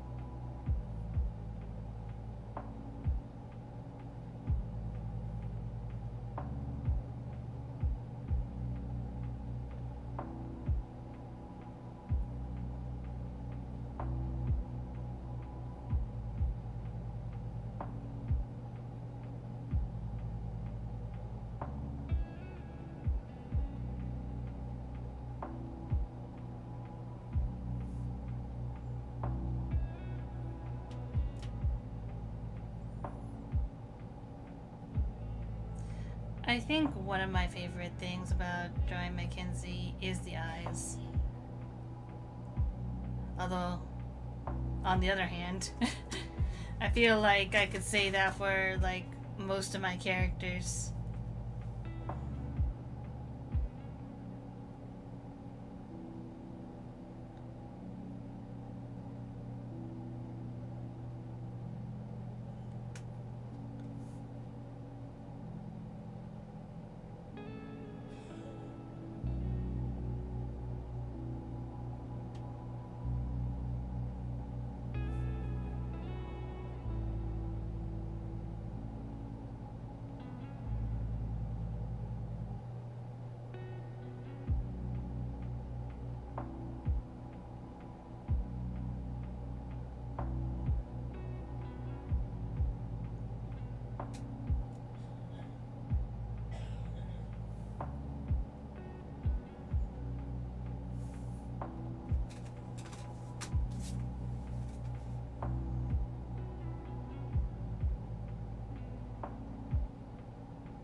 Inconsistent coloring for sound effects fits the intensity anyway.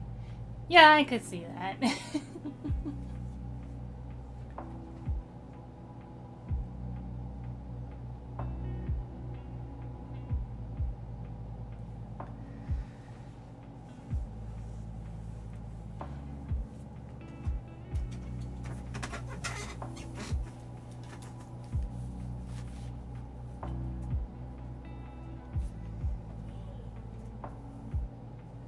Let's see.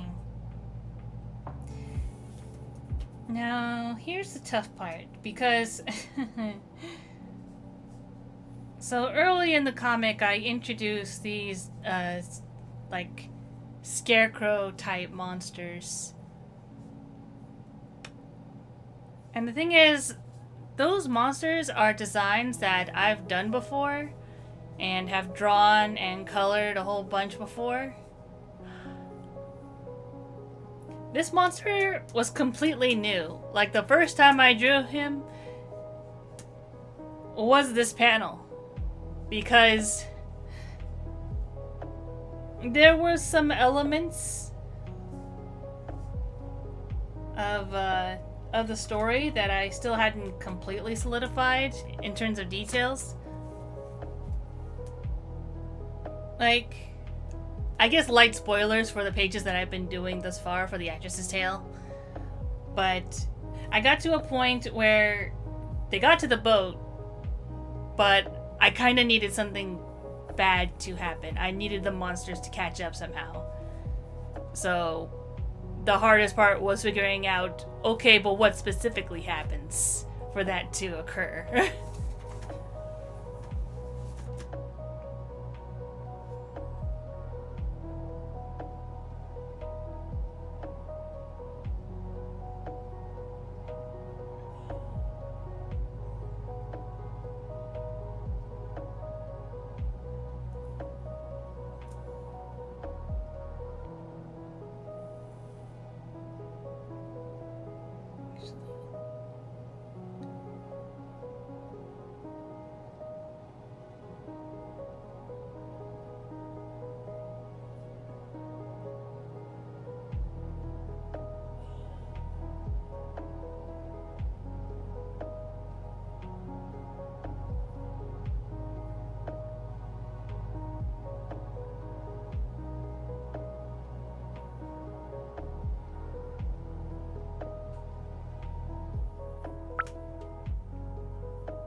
But yeah, when I designed this one, it it has its roots in a few things. But the secondary root, at least, is that it is supposed to be similar to the other scarecrow monsters that are present within this comic.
For those of you who volunteered to be injected with praying mantis DNA, I have good news and bad news. The bad news, we're postponing these tests indefinitely. The good news, we have a much better test for you. Fighting an army of mantis men. Pick up a rifle and follow the yellow line. You'll know when the test begins. Oh my goodness.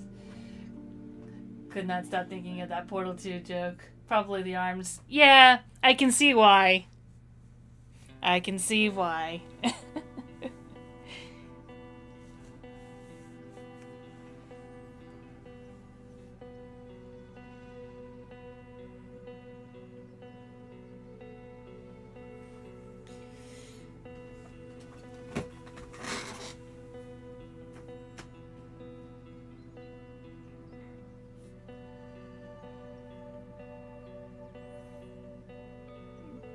But yeah, I hope I am not messing myself over by doing this, because I am putting a lot of details on this guy, and I know myself and my history with doing details.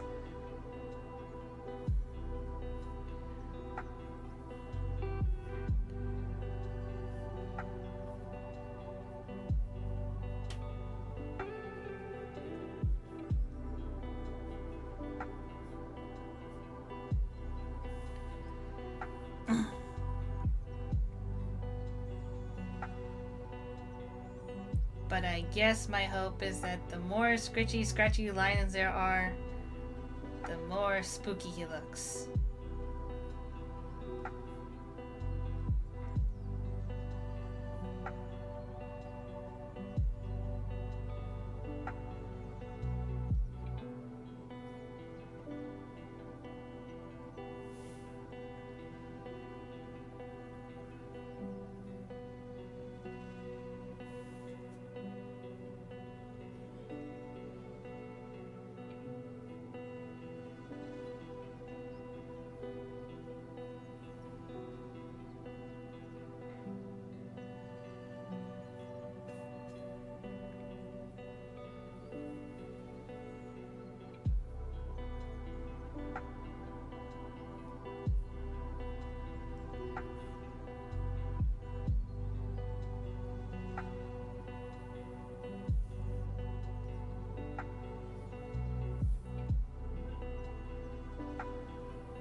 Scritchy Scratchy does help with the spooky. Yeah, I just thought so. Like, I'm nowhere near close to being a horror artist, but I feel like those sort of cross-hatching like lines kind of give like Junji Ito vibes, you know?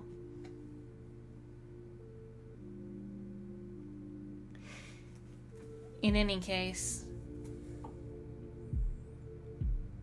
I'm thinking I might finish up inking this monster and then maybe doing like at least the leaves, maybe even the ones here since the lettering here is done. I can go ahead and just kind of draw around that. And then once I'm done with that, I think I might call stream.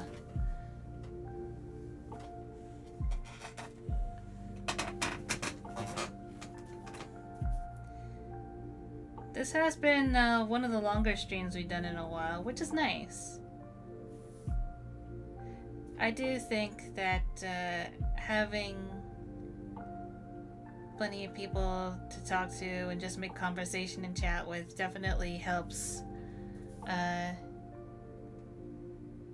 keep things moving along.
Yeah, this has been nice? Yeah.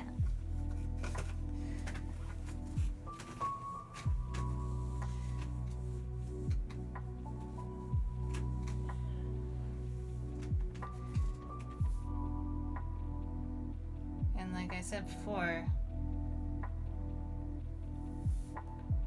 we already did get a lot done today.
I think I'm pretty satisfied with how all that has turned out. So I think I will call the stream here. And with that being said, I'd like to thank everyone who stopped by for joining me today. Whether you were in chat or watching the VOD afterwards, I appreciate you checking out the stream.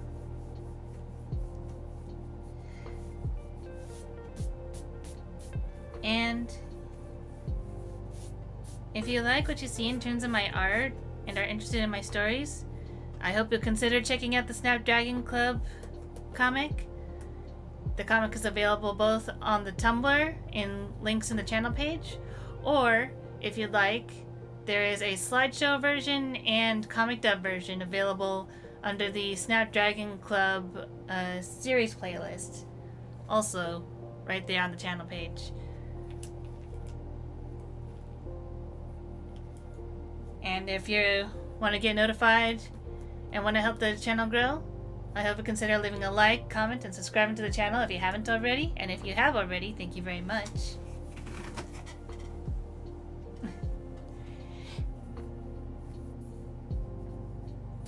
And of course, if you're feeling super duper generous, we do have the Ko-fi link right up there, where you can buy me a boba.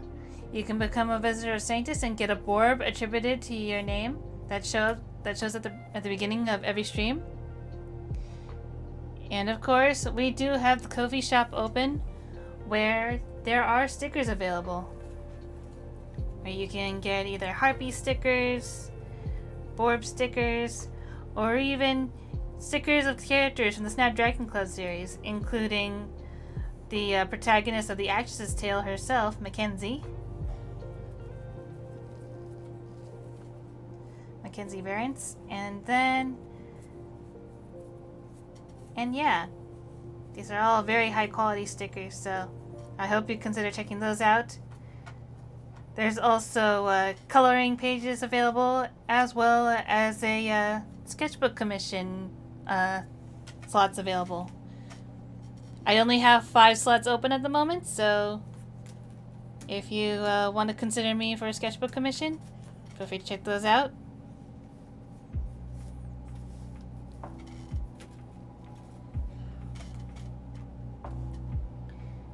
But yeah, once again, thank you all for joining me. We will be doing some more interesting art next Tuesday. So with that being said, thank you for joining me, and hope you guys have a good weekend. See you guys later.